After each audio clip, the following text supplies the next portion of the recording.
আসসালামু আলাইকুম বন্ধুরা। এই গল্পের প্রথম পর্ব আপলোড করা হয়েছিল। আজকে সবগুলো একসাথে করে দেওয়া হলো। চরিত্রহীন, লম্পট, লুচ্চা। তোর যদি এতই দেহ দরকার ছিল আমাকে বলতি, আমার দিকে তোকে দিয়ে দিতাম। তোকে কি আমি কম ভালোবাসছিলাম? তুই আমার সাথে এমনটা করতে পারলি? আমি চুপ হয়ে আছি। হঠাৎ একটা ব্যাগ আমার মুখের ওপর এসে লাগে। দেখতে পাই মা বাবা দুজনে দাঁড়িয়ে আছে। তারাই ব্যাগটা ছুঁড়ে মারে আমার মুখে। মা বাবা, তোমরা বিশ্বাস করো, আমি এমনটা কিছুই করিনি। ও প্রতিশোধ নেওয়ার জন্য এমন করেছে। ও হচ্ছে কবিরের।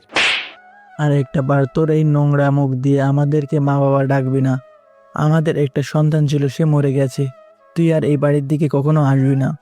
বাসা থেকে বেরিয়ে বন্ধুদের সাথে দেখা না করে চলে আসলাম এক অজানা গন্তব্যের দিকে। রাত 10টা বাজে। ক্ষুধে আমার পেটে ইঁদুর দৌড়াচ্ছে। পকেটে হাত দিয়ে দেখি 500 টাকা আছে। তাই সামনে একটা হোটেল দেখলাম, সেখানে গিয়ে কিছু খেয়ে নিলাম। সাথে থাকলো আরও 270 টাকা। আমাকে বাসা থেকে বের করে দেওয়া হয়েছে। কী জন্য বের করে দেওয়া হয়েছে সেটা বলার আগে আগে আপনাদের পরিচয় দিয়ে নেই। আমি সিয়াম, বাসা টাঙ্গাইল, ইন্টার ফার্স্ট ইয়ারে পড়ি। আমার বাবা মোহাম্মদ হাবিবুর রহমান, একজন কলেজ অধ্যাপক। মা গৃহিণী। আমার একটা বড় ভাই আছে, নাম আব্দুল্লাহ। বাকিটুকু জানতে পারবেন সাথে থাকতে। আমাকে কী জন্য বাসা থেকে বের করে দেওয়া হয়েছে সেটা জানতে চাইলে চলে যেতে হবে 3 বছর আগে। 3 বছর আগে। ফ্ল্যাশব্যাক। আমি ক্লাস 8-এ পড়ি। একদিন আমার ফুফাতো বোন আসে বাসায়। সে নাকি এখানেই থাকবে, তা আমি জানতাম না। একদিন মা আমাকে বলল, শ্যাম, তুই তোর পাশের রুমটা একটু পরিষ্কার করে রাখতো, মেহমান আসবে। আচ্ছা ঠিক আছে, কিন্তু কে আসবে? তোর ফুফাতো বোন মিম আসবে আজকে, আর তোর সাথেই পড়ালেখা করবে এখান থেকে। আচ্ছা, আমি তাহলে রুমটা গুছিয়ে রাখি।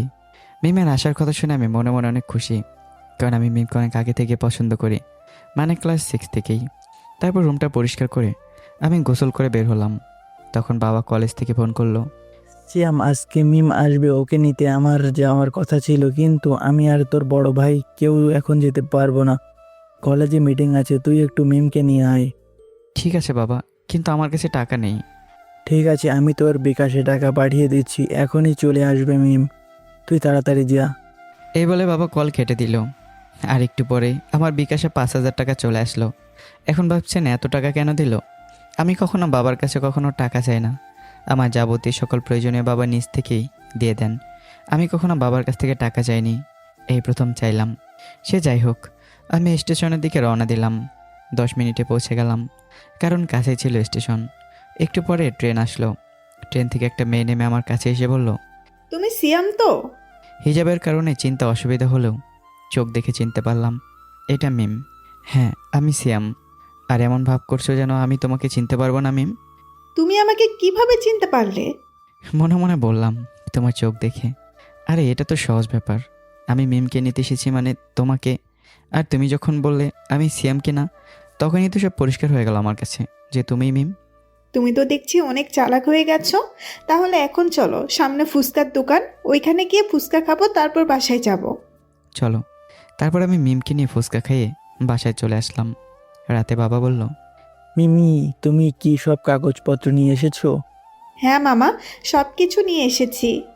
তাহলে তো ভালোই। আর শ্যাম শোন, আমি হেড স্যারের সাথে কথা বলে রাখছি। তুমি কালকে সব কাগজপত্র নিয়ে যেয়ে মিমকে ভর্তি করিয়ে দেবে। ঠিক আছে বাবা। পরদিন আমি মিমকে নিয়ে ভর্তি করে দিলাম। তারপর আমরা দুজনেই ঠিকমতো স্কুলে যাই, একসাথে বেড়াতে যাই, সবসময় একসাথেই থাকি। আমি আর আগের মতো চুপচাপ শুধু পড়ালেখা করতাম না, পড়ালেখার পাশাপাশি সব কিছু এনজয় করতাম। মিম আসার পর আমার সব কিছু একদম পরিবর্তন হয়ে যায়। বলতে গেলে মিমকে আমি ভালোবেসে ফেলেছি।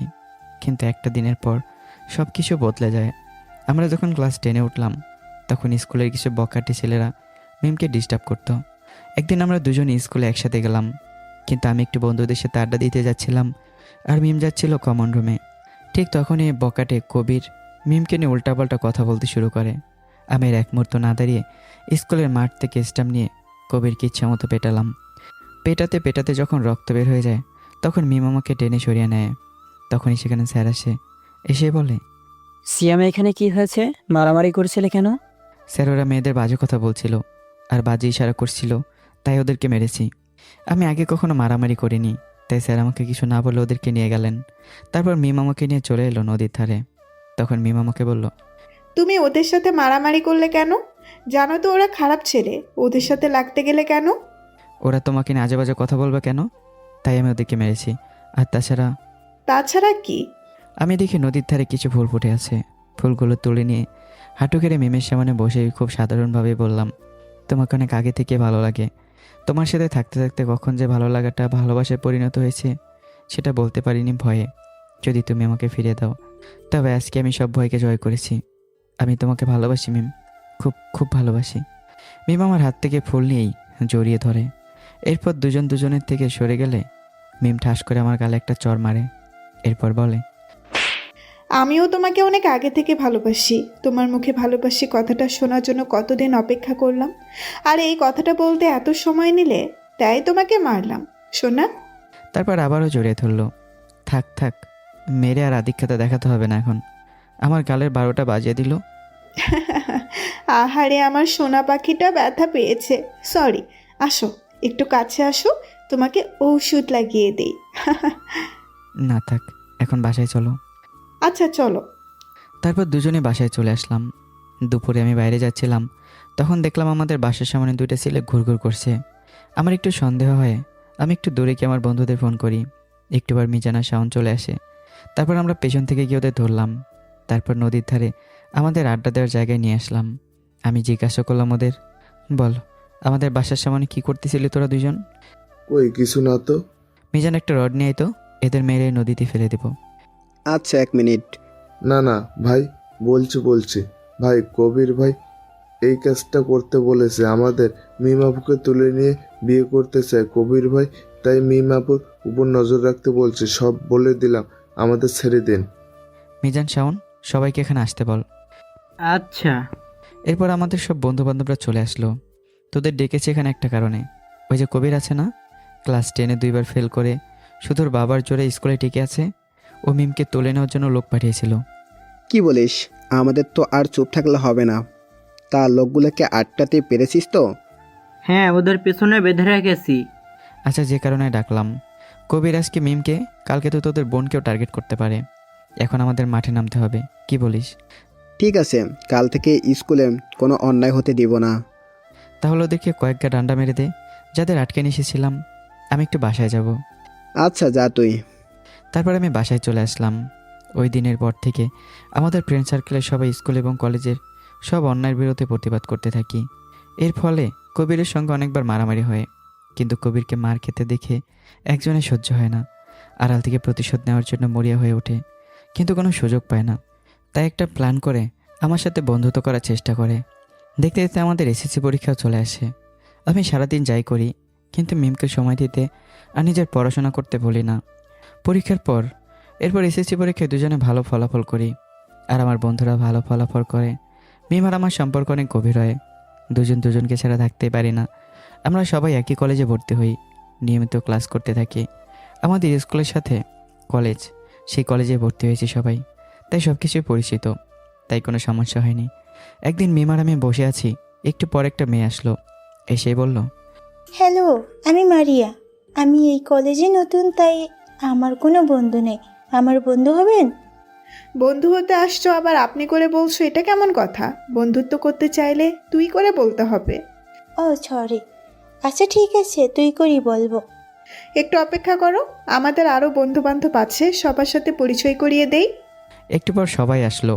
মারিয়া নামের মেয়েটাকে সবার সাথে পরিচিত করিয়ে দিল মিম। তারাও বন্ধু হয়ে গেল। তারপর সবাই ক্লাসে চলে গেল। ক্লাস শেষ করে মিম আর সিয়াম চলে গেল বাসায়। এরপর মারিয়া জিজ্ঞাসা করলো শাওনকে, আচ্ছা শাওন, মিমার সিয়ামের মধ্যে কি কিছু চলে নাকি? মানে দুজনে কি রিলেশনে আছে? হ্যাঁ, ওরা দুজন লাভ বার্ড, সারাদিন একসাথেই থাকে।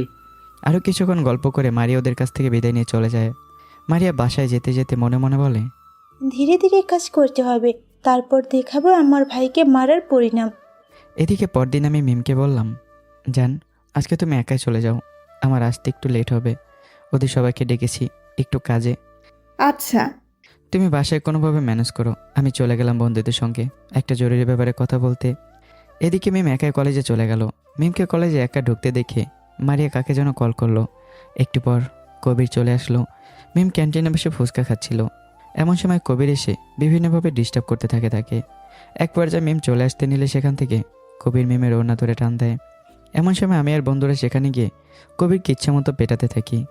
এক পর্যায়ে আমি জুতো খুলে কবিরকে জুতা দিয়ে পেটাতে পেটাতে কলেজ থেকে বের করে দেই। এটা থেকে একজন রাগে গজগজ করতেছে, আজকে প্রতিশোধ নিতে চায় নিজের ভাইয়ের অপমানের। আমি কবিরকে মেরে কলেজ থেকে বের করে দিয়ে মিমকে একটা রিক্সায় করে বাসায় পাঠিয়ে দিলাম। তারপর একটা জায়গায় শান্তভাবে বসে নিজের রাগ কমানোর চেষ্টা করছিলাম। কিছুক্ষণ পরে আমি ক্লাসের দিকে যাচ্ছিলাম, তখনই মারি আমার হাত ধরে একটানে একটা ফাঁকা ক্লাসের ভেতর নিয়ে যায়। তারপর দরজা আটকে নিজের কাপড় ছিঁড়তে ছিঁড়তে বলে, তুই আমার ভাইকে অপমান করে আসছিস, কিছু বলিনি। আজকে একদম বেশি বেশি করে ফেলেছিস, এর সাজা আমি তোকেই দেব। এই বলে চেঁচামেচি শুরু করলো। প্লিজ আমাকে অন্য যে কোনো শাস্তি দিয়ে আমি রাজি, কিন্তু আমার এই ক্ষতিটা করিস না দয়া করে। কিন্তু মারিয়া তার মানল না। এক পর্যায়ে কলেজে সবাই চলে আসলো। মারিয়া কান্না করে সবাইকে বলছে আমি নাকি ওর ইজ্জত লুটে নিতে চেয়েছি। সবাই আমাকে দোষারোপ করছে, আমার কথা কেউ বিশ্বাস করছে না। কলেজে সবাই আমাকে ভুল বুঝছে, সবাই আমাকে দর্শক ভাবছে। এক পর্যায়ে স্যার এসে আমাকে হেড স্যারের রুমে নিয়ে গেল। তখন স্যার বললেন, সিয়াম, তোমার কাছ থেকে এটা আশা করিনি। কলেজের সবচেয়ে ভদ্র ছেলেদের মধ্যে যে একজন, তার কাছ থেকে এমন একটা আমার মুখে বলতে লজ্জা করছে। তোমার বাবা এই ঘটনা দ্বারা কতটা লজ্জা অপমানিত এখান থেকে চলে গেছে জানো। তোমাকে পুলিশে দিতে চাচ্ছিলাম, কিন্তু তোমার এর আগে কখনো খারাপ রেকর্ড নাই, দেখিয়ে দিলাম না। এই নাও তোমার টিসি। তোমাকে আমাদের কলেজে রাখা সম্ভব না। আমি কিছু বলতে পারছি না, আমার হাত পা অবশ হয়ে গেছে। আশেপাশে কোনো বন্ধুদেরও দেখছি না। কোনো মতে বাসার দিকে রওনা দিলাম। বাসায় পৌঁছে কলিং বেল দেব, এমন সময় দেখি মিম দরজা খুলল। সে কান্না করতে করতে তার চোখ ফুলে লাল হয়ে গেছে। মিম আমার কলার ধরে বলল, চরিত্রহীন, লম্পট, লুচ্চা, তোর যদি এতই দেহ দরকার ছিল আমাকে বলতি, আমার দিকে তোকে দিয়ে দিতাম। তোকে কি আমি কম ভালোবাসছিলাম? তুই আমার সাথে এমনটা করতে পারলি? আমি চুপ হয়ে আছি। হঠাৎ একটা ব্যাগ আমার মুখের ওপর এসে লাগে। দেখতে পাই মা বাবা দুজনে দাঁড়িয়ে আছে। তারাই ব্যাগটা ছুঁড়ে মারে আমার মুখে। মা বাবা, তোমরা বিশ্বাস করো, আমি এমনটা কিছুই করিনি। ও প্রতিশোধ নেওয়ার জন্য এমন করেছে। ও হচ্ছে কবিরের। আর একটা বার তোর এই নোংরা মুখ দিয়ে আমাদেরকে মা বাবা ডাকবি না। আমাদের একটা সন্তান ছিল, সে মরে গেছে। তুই আর এই বাড়ির দিকে কখনো আসবি না। এভাবেই আমাকে বাসা থেকে মিথ্যা অপবাদ দিয়ে বের করে দেওয়া হলো। এবার বর্তমান। বাসা থেকে বেরিয়ে বন্ধুদের সাথে দেখা না করে চলে আসলাম এক অজানা গন্তব্যের দিকে। রাত 10টা বাজে। ক্ষুধা আমার পেটে ইঁদুর দৌড়াচ্ছে। পকেটে হাত দিয়ে দেখি 500 টাকা আছে। তাই সামনে একটা হোটেল দেখলাম, সেখানে গিয়ে কিছু খেয়ে নিলাম। সাথে থাকলো আরও 270 টাকা। কী থেকে কী করব কিছুই বুঝে উঠতে পারছি না। রাত গভীর হতে থাকলো। আমি কোনো থাকার জায়গায় ব্যবস্থা করতে পারছি না। এদিকে সব রকম টেনশনে আমার মাথা ব্যথা করতে লাগলো।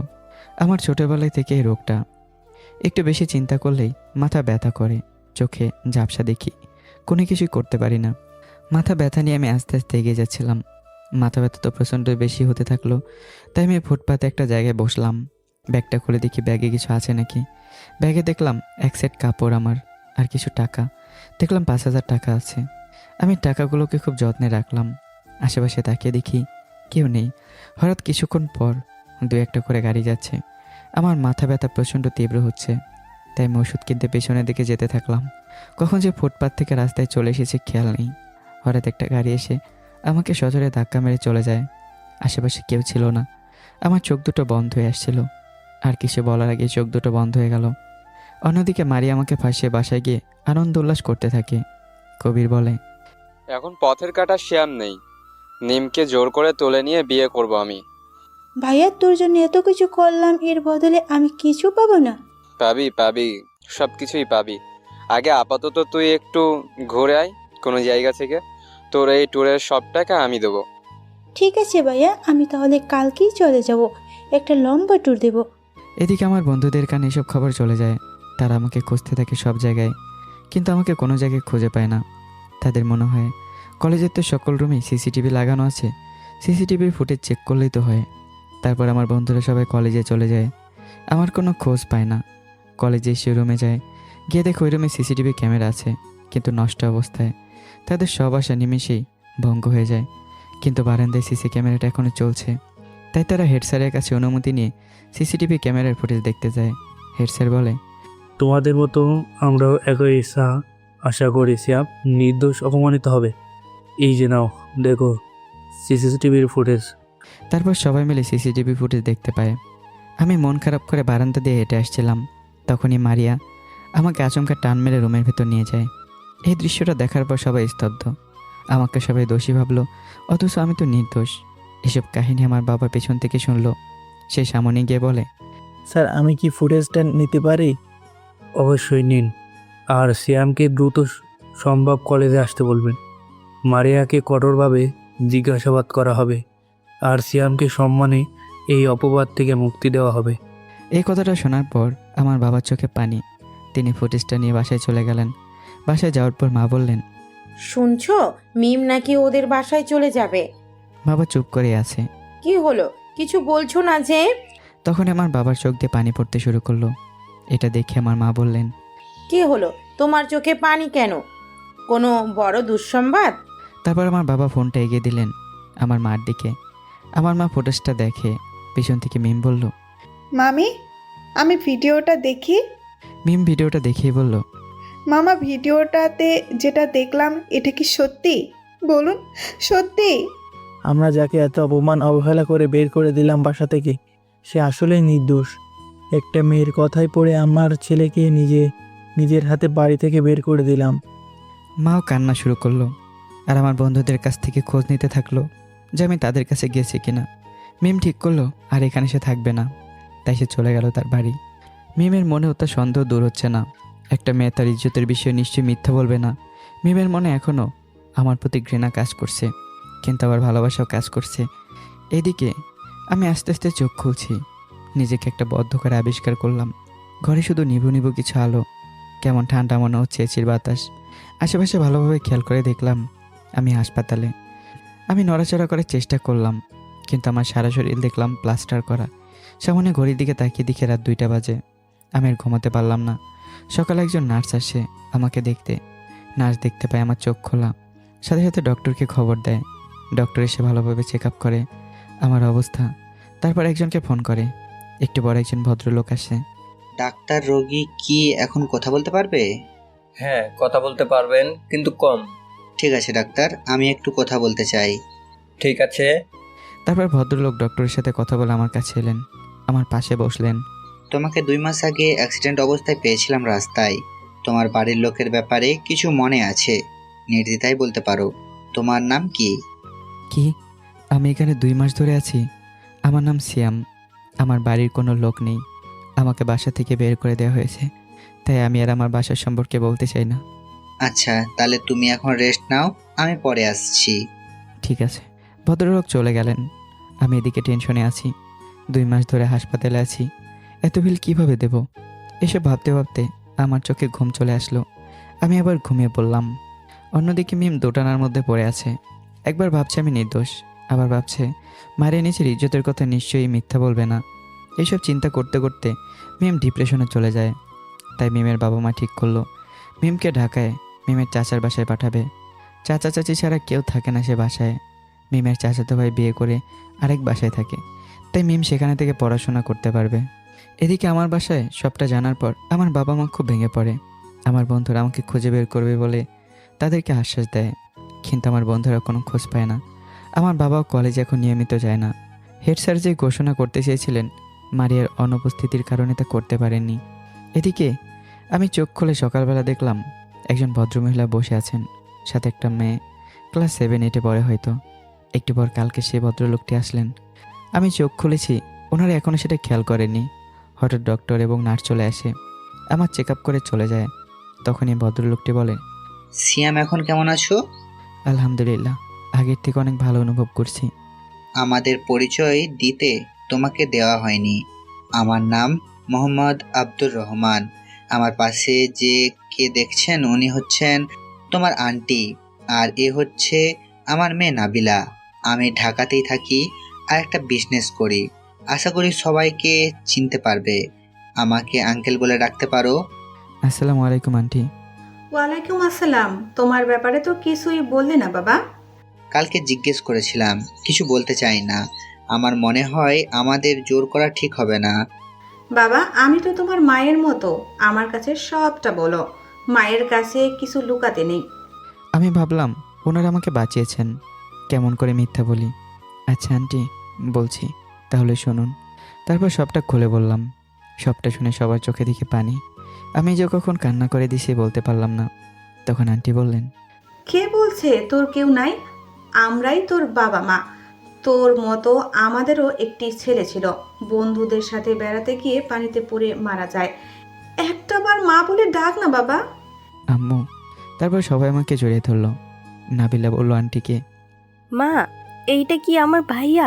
হ্যাঁ মা, এটাই তোর ভাইয়া। সব সময় আমাদের আব্বু আম্মু বলে ডাকবি। ঠিক আছে আব্বু। তাহলে আমি ডাক্তারের সাথে কথা বলে আসি, তোমাকে কবে রিলিজ দিতে পারবে। বলে আব্বু সেখান থেকে চলে গেল। আমি আম্মুর সাথে আর নাবিলার সাথে কথা বলছিলাম। কথা বলতে বলতে বুঝতে পারলাম ওনারা সবাই অনেক ভালো। যেখানে নিজের বাবা মামাকে বলবো যে বাসা থেকে বের করে দিল, এখানে এরা আমাকে নিজের সন্তান হিসেবে গ্রহণ করে নিল। একটু পর আব্বু ডাক্তারের কাছে কথা বলে আসলো। মুখটা দেখে বোঝা যাচ্ছে মন খারাপ। আম্মু জিজ্ঞাসা করলো, কি হলো, তোমায় এমন দেখাচ্ছে কেন? ডাক্তার কি বললো? ডাক্তার বলল সিয়ামের পা দুটো খুব বাজেভাবে ভেঙে গেছে, তবে জোড়া লাগবো, কিন্তু সেটা অনেক সময় প্রয়োজন, 1 থেকে 1.5 বছর সময় লাগতে পারে। আর আমরা চাইলে সিয়ামকে বাড়ি নিয়ে যেতে পারি 1 সপ্তাহ পর। তাহলে 1 সপ্তাহ পর বাসায় নিয়ে যাব। অন্যদিকে মারিয়া ট্যুর থেকে ফিরে আসে। সেটা দেখতে পায় আমার বন্ধুরা। মারিয়ার পিছু নেয়। মারিয়া সোজা চলে যায় একটা কফি শপে। আমার বন্ধুরা পিছু নিয়ে সেখানে চলে যায় এবং তাদের সকল কর্মকাণ্ড রেকর্ড করতে থাকে। মারিয়া একটা ছেলের সাথে বসেছিল। ছেলেটি মারিয়াকে বলে, এতদিন আমি তোমাকে জিজ্ঞেস করলাম কি কারণে আর তুমি ট্যুরে গিয়েছিলে, আমাকে তো বলোনি, এখনই বলো। আরে বলছি তখন ফোনে কথা বলা উচিত হবে না বলেই বলিনি।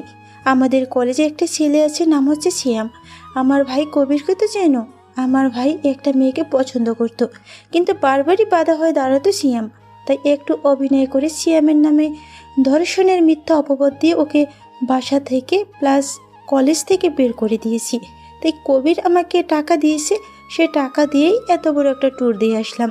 সব রেকর্ডিং নিয়ে আমার বন্ধুরা চলে যায় প্রিন্সিপাল স্যারের কাছে। সব প্রমাণ জমা দেয় তারা। প্রিন্সিপাল স্যার সবাইকে ডেকে পাঠায়। কালকে সকল শিক্ষার্থীকে কলেজে উপস্থিত থাকার জন্য আদেশ করে। সবার সামনে এটার বিচার হবে। এদিকে মিমের বাবা মা মিমকে তার চাচার বাড়ি পাঠিয়ে দেয়। তাই মিমের আসল সত্যটা জানা হয় না।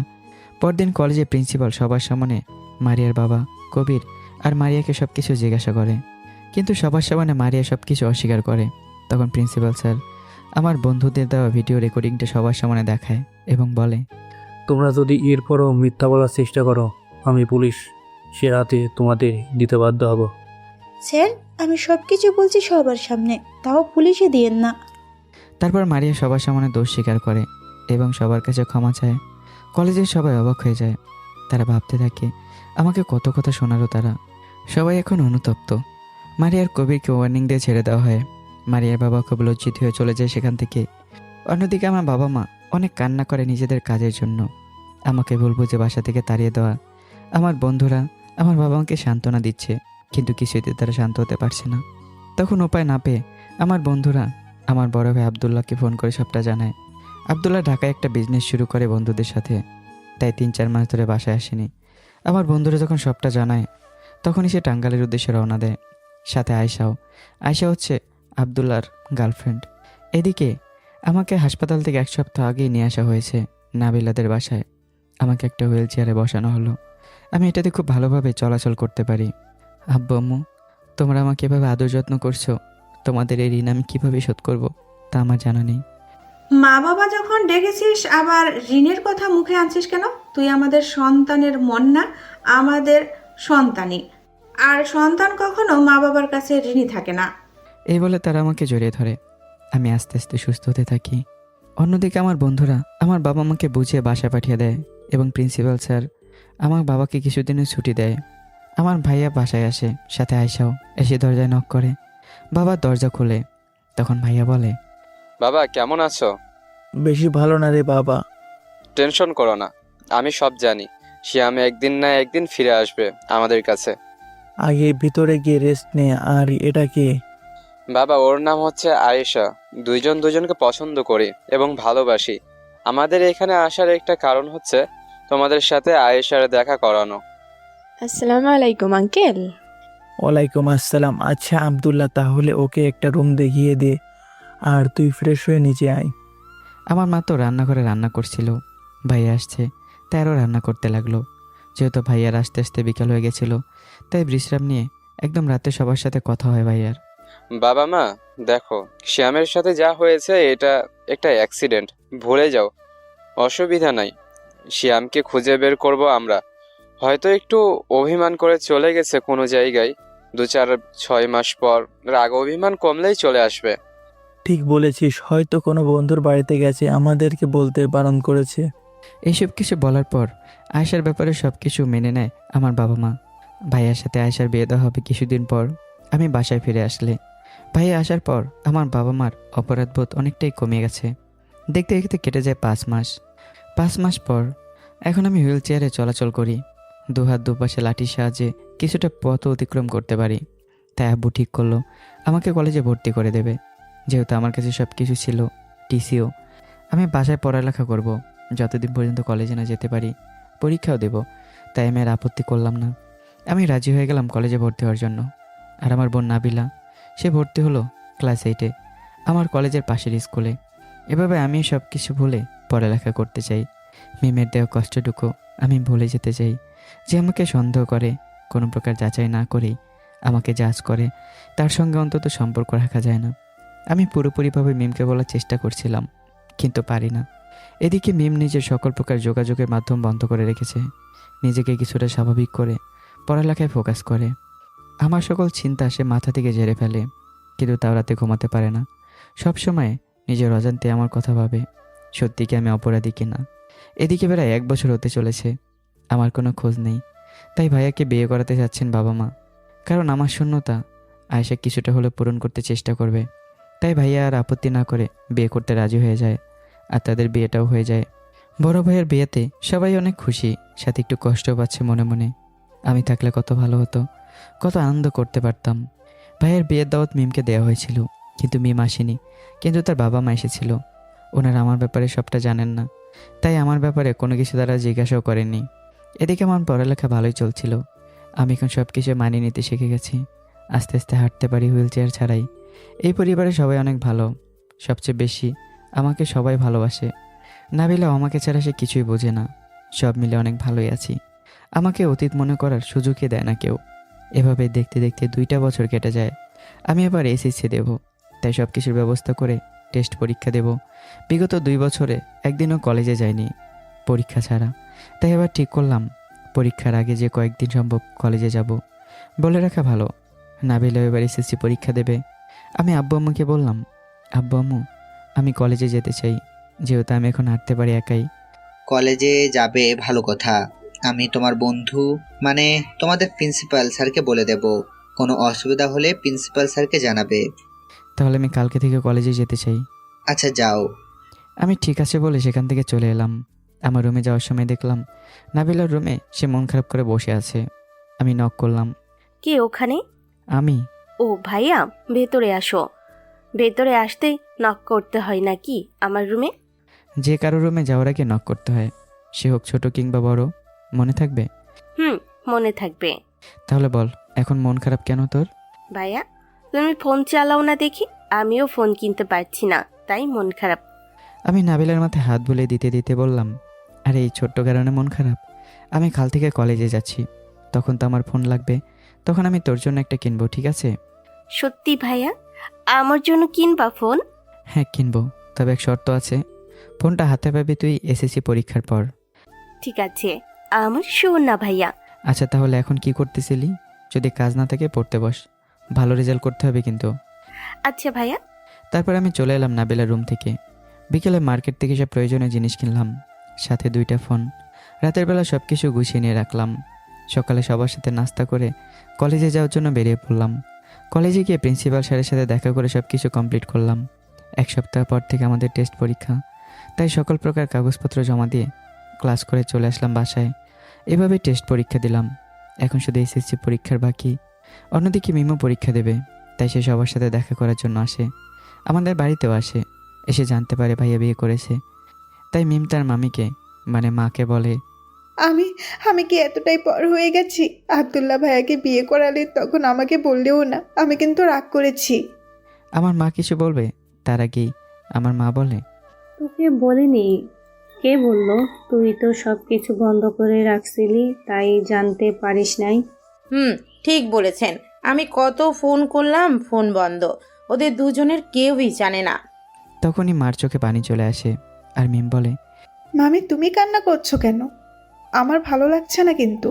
আচ্ছা আমি আসি একটু, তোমরা বসো, আমি এক্ষুনি চলে আসবো। এই বলে আমার মা চলে গেল সেখান থেকে। তখন মিম ওর মাকে জিজ্ঞাসা করে, মামি কান্না করলো কেন? তুই তো সব কিছু বন্ধ করে রেখেছিলি, তাই জানতে পারিস নাই ওই দিন সিয়ামকে ফাঁসানো হয়েছিল, তাই তোর মামি এরকম কান্না করেছিল। ফাঁসানো হয়েছিল মানে? হ্যাঁ, ফাঁসানো হয়েছিল। সবটা শুনে মিম একদম স্তব্ধ হয়ে যায় এবং কোনো মতে বিদায় নিয়ে বাসায় চলে যায়। নিজেকে সান্ত্বনা দিতে থাকে এবং পরীক্ষার প্রস্তুতি নিতে থাকে।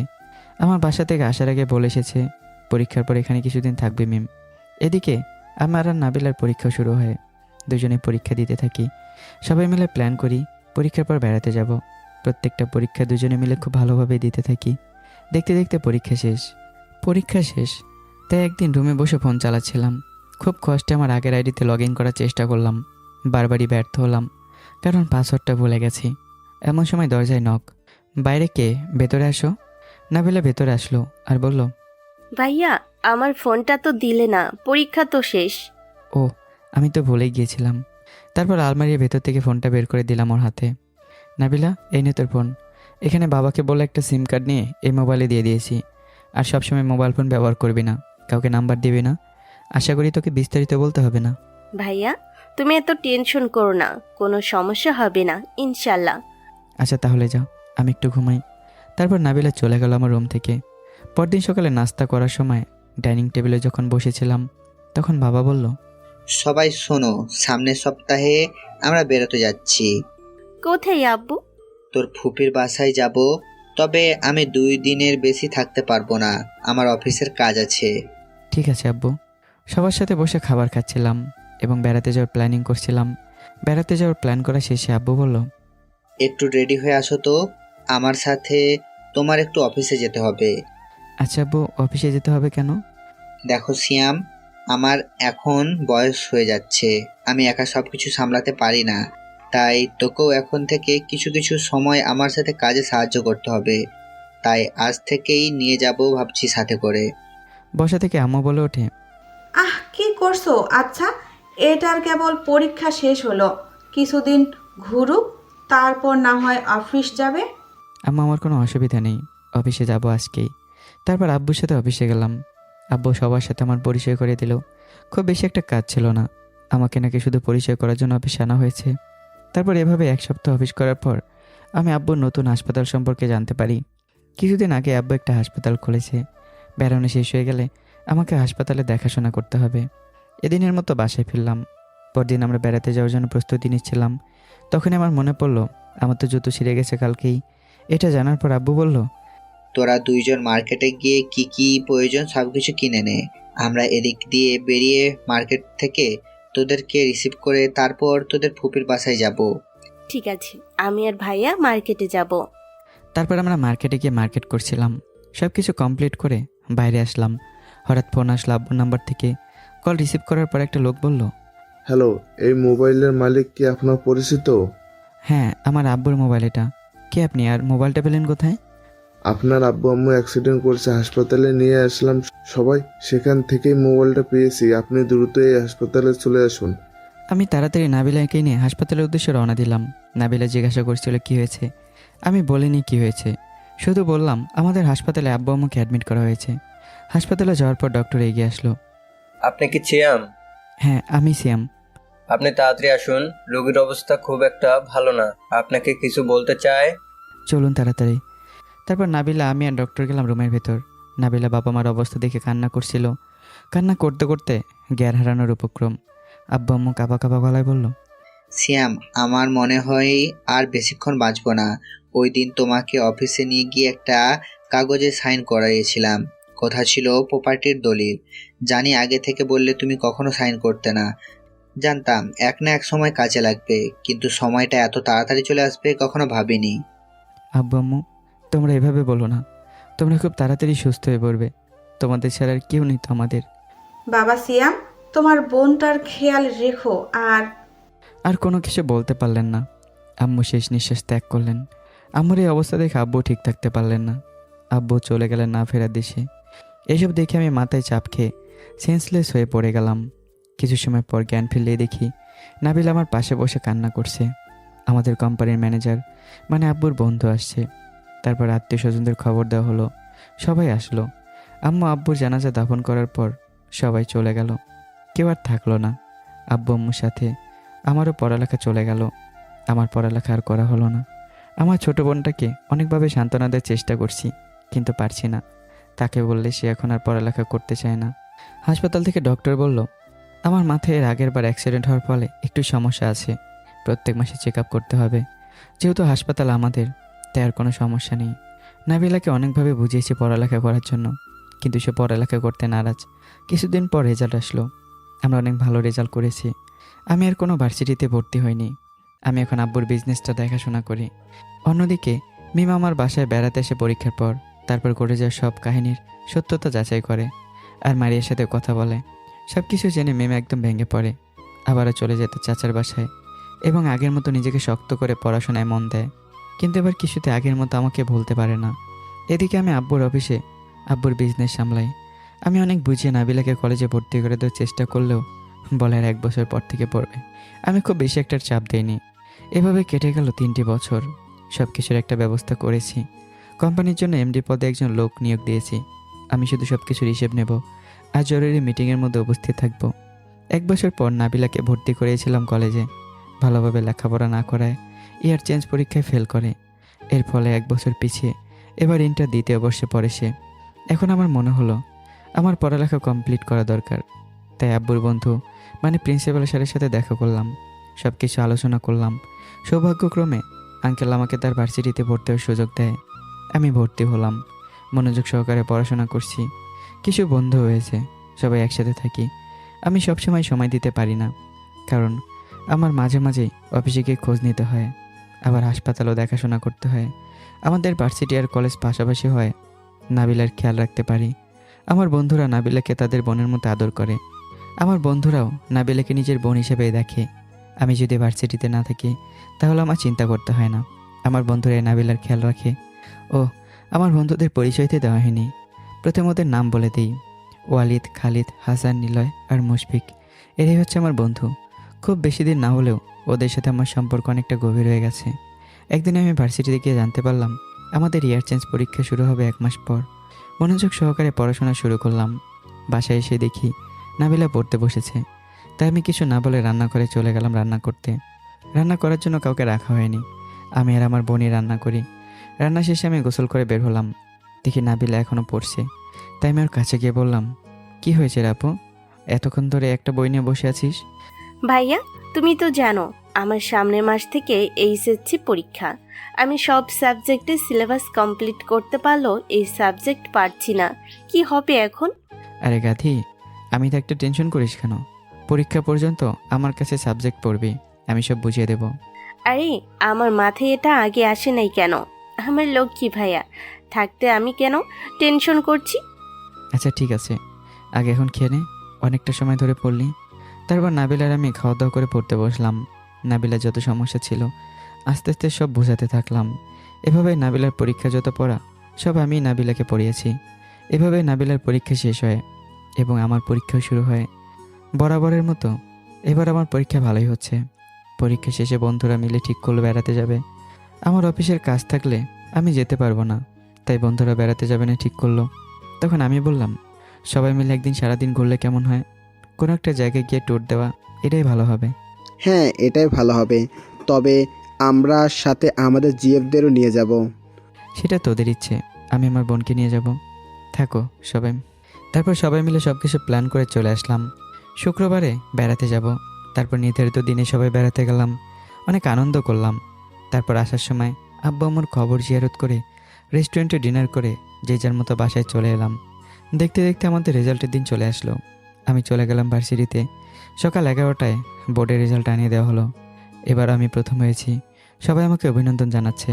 কিন্তু আমি প্রথম হয়ে একজনের নজরে পড়ি, কার নজরে পড়ি সেটা সাথে থাকেন, জানতে পারবেন।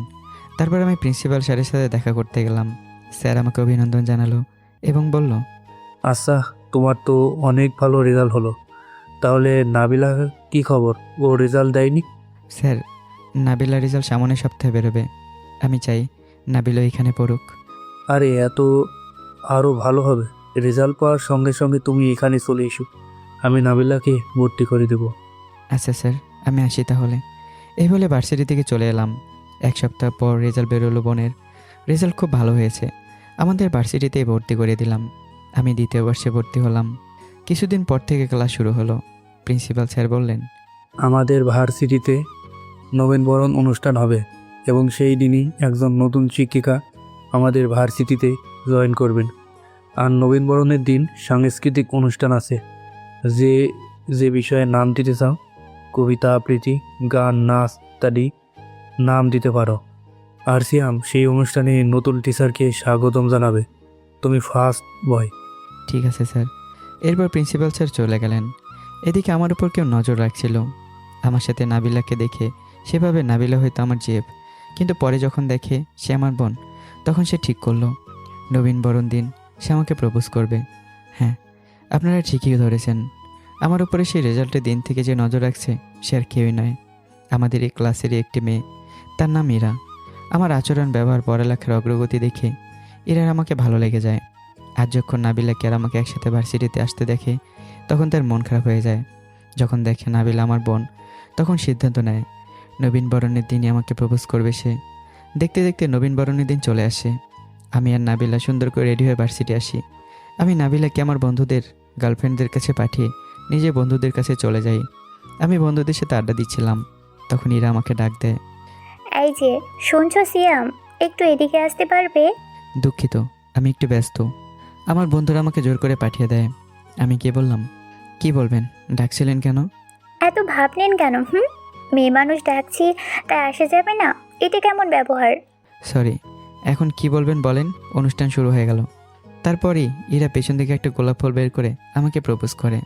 আমি মানা করে দিই আর চলে আসতে থাকি। পেছন থেকে ইরা বলে, আমি তোমাকে প্রপোজ করলাম তাও তুমি রাজি হলে না। যতদিন আমি তোমার ভালোবাসা না পাই ততদিন আমি পাগলামি করেই যাব। এদিকে আমি সে সবটা বন্ধুদের কাছে বলি। বন্ধুরা এটা শুনে বলে, তুই অ্যাকসেপ্ট করলে নিলেই পারতি, তারপর দুজন বিয়ে করে একসাথে থাকতি। আমি চাই না আবার এরকম করতে, কারো ভালোবাসায় পড়তে। আমি এখন একাই থাকতে চাই। মনে মনে বললাম, আমি শুধু একজনকে ভালোবাসি, আর সে হচ্ছে মিম। তাকে পাবো না, আর সে আমাকে ভালোবাসে না। আমি আর কাউকে ভালোবাসতে পারবো না। মানে তুই এর আগে প্রেম করেছিস? বল না সব কিছু।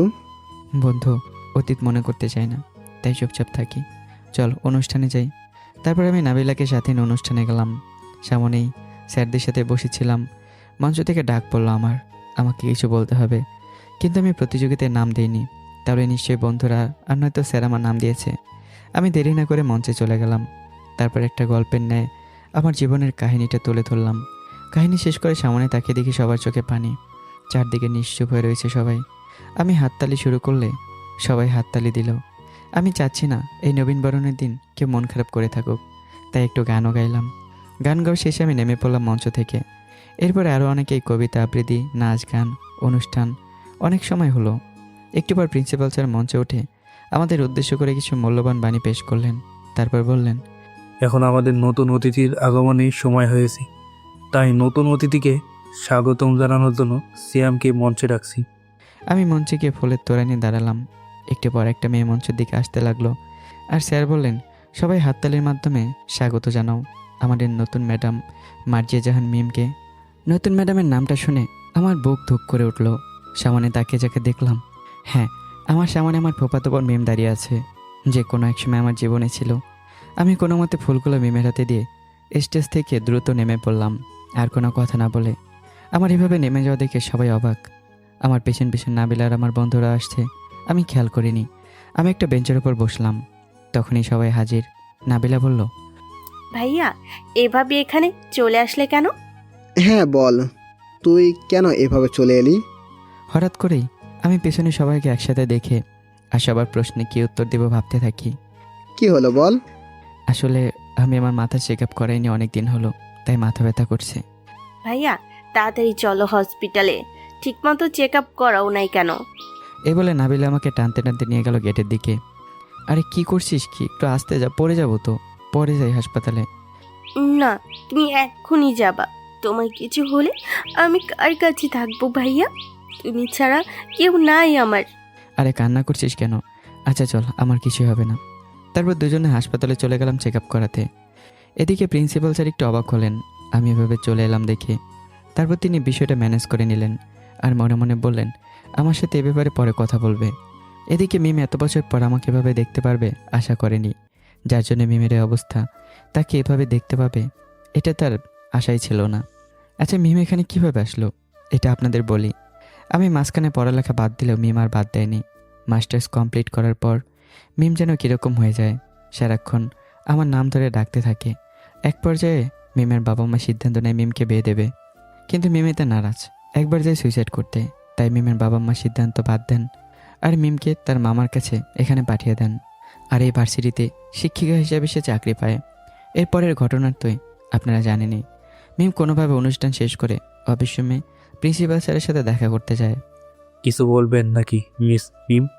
হ্যাঁ স্যার, আমি কিছু বলতে চাই। আজকে আমাকে স্টেজে ফুল দিতে উঠেছিল ওই ছেলেটাকে, ওর ব্যাপারে একটু জানতে চাই। আপনি নিশ্চয়ই শ্যামের কথা বলছেন। ছেলেটা অনেক ভালো, পড়াশোনায় ব্যবহার সব দিক দিয়ে ভালো। ও হচ্ছে আমার বন্ধুর ছেলে। তবে আজকে ওর হঠাৎ করে কি হলো, এমনটা আগে কখনো করেনি। ও আচ্ছা স্যার, তাহলে আমি এখন আসি। আচ্ছা। মিম যাওয়ার পর প্রিন্সিপাল স্যার আমার কাছে ফোন করে। ফোনটা রিসিভ হওয়ার পর আসসালামু আলাইকুম স্যার, ফোন দিলেন যে? ওয়ালাইকুম আসসালাম। একটা বিষয় জানার জন্য তোমাকে ফোন দিলাম। তুমি আজকে এভাবে চলে গেলে কেন স্টোজ থেকে? স্যার আমার তো মাথার সমস্যা আছে, আপনি তো জানেনই। হঠাৎ করে অনেক বেশি মাথা ব্যথা হয় আমি চলে আসি। ও কোনো সমস্যা না, তুমি চেক আপ করাও। সুস্থ হলে ভার্সিটিতে এসো, অসুবিধা নেই। এদিকে মিম তার মামার বাসায় চলে গেল। গিয়ে ফ্রেশ হয়ে খেয়ে তার মামাতো বোন মীরাকে জিজ্ঞাসা করলো, আচ্ছা মীরা, তুই কি সিয়ামকে চিনিস? কোন সিয়াম? ওই যে তোমাকে আজকে ফুল দিতে স্টেজে উঠেছিল যে, ওই সিয়াম? হ্যাঁ ওই সিয়াম। জানবো না কেন, ভার্সিটির সবচেয়ে হ্যান্ডসাম ছেলেদের মধ্যে একজন, পড়ালেখায় ভালো। আমার বান্ধবী ইরা আছে না, ও সিয়ামকে ভালোবাসে, আজকে প্রপোজও করেছে। থাক থাক, আর বলতে হবে না। আমাকে প্রপোজ করার কথা শুনে মিমের প্রচণ্ড রাগ হয়। মিম নিজের রুমে গিয়ে ভাবছে কালকে আমার সাথে কথা বলবে। পরক্ষণে মনে হলো আমার সাথে যে ব্যবহার করে আমাকে তাড়িয়ে দিয়েছিল, এখন আমাকে কিভাবে মানাবে। তারপর আবার সে আমার ম্যাম, সব কিছু কেমন যেন তার গুলিয়ে যাচ্ছিল। তারপর আবারও ভাবলো সিয়াম তো আমায় ভালোবাসে, তাই কথা বলবে আমার সাথে। এটা ভেবেই সে শুয়ে পড়ল। এদিকে নাবিল আর আমি হাসপাতাল থেকে বেরিয়ে রেস্টুরেন্টে গিয়ে দুপুরের খাবার খেলাম। তারপর বাসার উদ্দেশ্যে রওনা দেব। তখনই নাবিলা বলল, ভাইয়া রাতে তোমার রান্না করতে হবে না, এখান থেকেই খাবার নিয়ে চলো। আচ্ছা ঠিক আছে। এই বলে খাবার নিতে আবারও রেস্টুরেন্টের দিকে যাচ্ছিলাম, তখন একটা ফোন আসলো এমডি আঙ্কেলের। আমি আঙ্কেল বলেই ডাকি, ওনাকে বলেই দিছি আমার নাম ধরে ডাকতে। হ্যালো সিয়াম, কই তুমি? একটু অফিসে দরকার ছিল। আচ্ছা আঙ্কেল, তাহলে আমি আসছি। আমি নাবিলাকে বললাম তাহলে চল আজকে সারাদিন ঘুরবো, তার আগে চল অফিসে যাই, একটু কাজ পড়ে গেছে। আচ্ছা ভাইয়া চলো। তারপর অফিসে গিয়ে সকল প্রকার কাজ শেষ করতে করতে হিসাবগুলো নিতেই 3টা বেজে গেছে। নাবিলার আমি পার্কে গেলাম। একটা বেঞ্চে দুইজনে বসে ভার্সিটি সম্পর্কে আলাপ করছিলাম। নাবিলার মনটা এখনও ভারী লাগছিল, তাই পার্কে নিয়ে আসা। সারাটা বিকেল ঘোরাঘুরি করে বিভিন্ন জায়গায় রাতের জন্য খাবার নিয়ে চলে গেলাম আমরা বাসায়। আসার সময় খেয়াল করলাম রাস্তায় মিমের মতো কে যেন আমাদের দিকে তাকিয়ে আছে, তাতে আমার কি। এদিকে মিমের মন খারাপ থাকায় মিম আর মীরা একটু হাঁটতে বেরোয়েছিল। তখনই দেখতে পাই আমি একটা মেয়ের সাথে হাসতে হাসতে রিক্সা করে যাচ্ছি। এটা দেখে মিমের মন একদম খারাপ হয়ে যায়। তখন মীরা বলে, আপু তুমি এভাবে দাঁড়িয়ে পড়লে কেন? চল তো, ভালো লাগছে না। তারপর তারা বাসায় চলে যায়। মিম সারা রাত ভাবে আমার সাথে ওটা কে ছিল। এভাবে ভাবতে ভাবতে ঘুমিয়ে পড়ে। পরদিন সকালে আমি আর নাবিলা রেডি হচ্ছে ভার্সিটি যাওয়ার জন্য। আমি নিজের বাইকটা নিয়ে বেরিয়ে পড়লাম নাবিলাকে নিয়ে। আমি আর নাবিলা বাইক নিয়ে ভার্সিটিতে প্রবেশ করলাম। তখনই আমাদের দেখে মন খারাপ করে বসে পড়ল মিম আর ভাবতে থাকে কিভাবে আমার সাথে কথা বলবে। এদিকে নাবিলা নিজের ক্লাসরুমে চলে গেল। আমি নিজের বন্ধুদের সাথে আড্ডা দিচ্ছিলাম। তখনই মিম এসে আমাকে ডাকে, এই যে সিয়াম, এদিকে একটু আসো। আমি শুনেও না শোনার ভান করে আড্ডা দিচ্ছিলাম। এই সিয়াম, ম্যাম মনে হয় তোকে ডাকছে, দেখ তো কি বলে। তুই একটু জানা, আমার ভালো লাগছে না। আরে তোকে ডাকছে, তুই যা। বন্ধুদের জোরাজুরিতে আমি গেলাম। ম্যাম কিছু বলবেন? হ্যাঁ, তবে এখানে বলতে পারবো না, একটু অফিসে দেখা করো। সে একটু অবাকই হলো। আমি তাকে ম্যাম বলবো এটা হয়তো সে আশাই করেনি। দুঃখিত, আমি যেতে পারবো না ম্যাম। যা বলার এখানে বলেন। আর তাছাড়া আমি তো চরিত্রহীন, কি থেকে কি করে ফেলে বলা যায় না। আর কিছু বলতে পারলো না, তার আগে চোখে পানি নিয়ে চলে গেল। আমি চলে এলাম বন্ধুদের কাছে। আমি আসতে ওলা বরাবরই শুরু করলো। কি মামা, কাহিনী কি? এত সুন্দরী ম্যাম একলা ডেকে কথা বলে, মাত্র কালকে এলো, এর মধ্যে ফুটিয়ে ফেলেছিস নাকি? আরে তেমন কিছু না, কালকে ওইভাবে চলে আসার কারণ জিজ্ঞাসা করলো। ও, আমরা তো অন্য কিছু ভাবছিলাম। সাবধানে থাকিস, ম্যামের মতিগতি ভালো লাগছে না, তোকে পছন্দ করে মনে হয়। তুই তো আবার এসব বিষয়ে ডিগ্রি অর্জন করে রাখছিস? দাঁড়া, ভাবিকে বলতেই হয়। বাদ দে তো, চল ক্লাসে চল। তারপর সবাই ক্লাসে চলে গেলাম। তারপর একে একে 2টা ক্লাস শেষ। তারপরে ক্লাসে মিম আর প্রিন্সিপাল স্যার আসলেন। প্রিন্সিপাল স্যার বললেন, স্টুডেন্ট, আজ থেকে তোমাদের ইংরেজি ক্লাস তোমাদের নতুন ম্যাডাম মার্জিয়া জাহান মিম করাবে। সাথে আরও বললেন, ম্যাডাম নতুন, তাই সাহায্যের জন্য একজন সহকারী দরকার ক্লাসের সময়। কি হতে চাও বলো? তখনই মিম, সরি এখন তার মিম নয়, এখন ম্যাম। স্যার, ক্লাসের ফার্স্ট বয়কে সহকারী হিসাবে দিলেই হয়। ও হ্যাঁ, তাও হয়। এই ক্লাসের ফার্স্ট বয় হচ্ছে সিয়াব, অনেক ভালো একটা ছেলে, ওই পারবে সব সামলাতে। তখনই আমি প্রিন্সিপাল স্যারকে বললাম, স্যার আমি তো সবসময় ব্যস্ত থাকি জানিনি, আমাকে মাঝে মাঝে ক্লাস ফেলে হসপিটালে অথবা অফিসে যেতে হয়, তাই আমার মনে হয় দায়িত্বটা অন্য কাউকে দেওয়া হোক। হ্যাঁ, তবে তোমাকে যেহেতু দায়িত্ব দেওয়া হয়েছে, তাই তুমি কাজটা করবে। আর তোমার তখন যেখানে প্রয়োজন সেখানেই যাবে, অসুবিধা নেই। কি আর করার, ঠিক আছে স্যার। এরপর স্যার চলে গেলেন ক্লাস থেকে। ম্যাম সবার কাছ থেকে সবার পরিচয় নিচ্ছেন। এক পর্যায়ে আমার পালা। আমি দাঁড়িয়ে বললাম, আমার নাম সিয়াম, আমার বাবা একজন বিজনেসম্যান ছিলেন, আমার মা আর একটা বোন আছে, ব্যাস এতটুকুই। আমি এতটুকু বলে বসে পড়লাম। মিম আমার দিকে অবাক হয়ে তাকিয়ে আছে। তারপর বলে, সিয়াম, তোমার বাবা বিজনেসম্যান ছিলেন মানে এখন কি করেন? পাশ থেকে আমার বন্ধু বলল, ম্যাম, সিয়ামের বাবা মা একটা অ্যাক্সিডেন্টে মারা যায়, তাই বলেছিলেন। আর সিয়ামই সব কিছুর দেখাশোনা করে। ও, আমি দুঃখিত। তারপর ম্যাম ক্লাস করাতে থাকলেন। তারপর ক্লাস শেষ হয়ে বেল পড়ল। যাওয়ার সময় ম্যাম বলে গেলেন, সিয়াম, একটু অফিসে দেখা করো। ম্যাম চলে যাওয়ার পর বন্ধুরা বলল, তুই ম্যামের সাথে দেখা করে আয়, আমরা আর ক্লাস করব না, ক্যাম্পাসে আড্ডা দিব। আচ্ছা 5 মিনিট দ্বারা আমি দেখে আসি কি বলে। তারপর আমি অফিসের দিকে যাচ্ছিলাম, তখনই সামনে ইরা এসে হাজির। কই যাচ্ছ সিয়াম? তোমার সাথে কথা আছে, 2 মিনিট শোনো একটু। আচ্ছা বলো কি বলবে, আমার সময় নেই, জলদি বলো। তুমি আমাকে মেনে নিচ্ছ না কেন? তারপর আবার ওই নতুন ম্যামের ব্যবহারটা ভালো লাগছে না। সিয়াম, আই লাভ ইউ। এটা বলার সাথে সাথে পেছন থেকে ম্যাম বলে ওঠে, এই মেয়ে, এটা কি প্রেম করার জায়গা? আবার যদি দেখছি এমনটা করছো, তাহলে সরাসরি প্রিন্সিপাল স্যারের কাছে বলে টিসি দিয়ে দিব হাতে। সরি ম্যাম, আর হবে না। এই বলে ইরা সেখান থেকে চলে যায়। মিম বলে, তোমাকে কখন আসতে বলেছি, তাড়াতাড়ি আসো। তারপর ম্যামের সাথে অফিস রুমে গেলাম। ম্যাম তখন বলল, সিয়াম, আমি সত্যিই খুব বড় ভুল করে ফেলেছি। আমি সত্যিই তোমাকে সেদিন বুঝতে পারিনি, তোমাকে না বুঝেই দোষারোপ করে গেছি। এটা আমার উচিত হয়নি। তুমি আমাকে আর একটাবার সুযোগ দাও, কথা দিচ্ছি আর এমনটা হবে না, প্লিজ। আমি সত্যি তোমাকে ভালোবাসি। ভালোবাসেন? তাও একজন দর্শককে? হাসালেন ম্যাম। সত্যি আমি তোমাকে অনেক ভালোবাসি, তুমি প্লিজ আমাকে ভুল বুঝো না। দেখেন ম্যাম, আমি আপনার ছাত্র, আর আপনি আমাকে একটা দরকার এখানে ডেকেছেন। আশা করি আপনি অতীত নিয়ে টানাটানি করবেন না। আর বেশিক্ষণ আমি এখানে থাকতে পারবো না। যতই হোক আমি একজন দর্শক, বেশিক্ষণ থাকলে হয়তো উল্টাপাল্টা কোনো কিছু করে দিতে পারি। তাই আপনার কোনো কথা যদি না থাকে তাহলে আমি চলে যাই। সত্যি সিয়াম, আমি তোমাকে অনেক ভালোবাসি, তোমাকে যথেষ্ট পরিমাণ বিশ্বাস করি। এখন আমাকে ফিরিয়ে দিও না প্লিজ। তোমাকে ছাড়া আমি একদমই ভালো নেই, আমি একদমই বাঁচবো না তোমাকে ছাড়া। আমি কোনো কথা না বলেই চলে আসি সেখান থেকে। এসে বন্ধুদের সাথে বসলাম আড্ডা দিতে। একটু পর নাবিলা চলে আসলো ব্যাগ নিয়ে। এসে বলল, ভাইয়া চলো, আমার ভালো লাগছে না, খুব খারাপ লাগছে এখানে। কি বলিস, কি হয়েছে তোর? আমার একটু মাথা ব্যথা করছে, আর কিছু না, চলো তো বাসায়।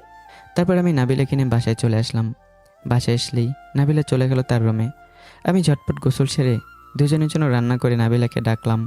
গিয়ে দেখি কাঁথা মুড়ি দেশে শুয়ে আছে, শরীরে হাত, এদিকে প্রচণ্ড জ্বর। আমি তাড়াতাড়ি একটা ব্যবস্থা নিতে থাকি, একটা বাটিতে পানি এনে জলপটি দিতে থাকি। অন্যদিকে মিম প্রিন্সিপালের সাথে কথা বলছে।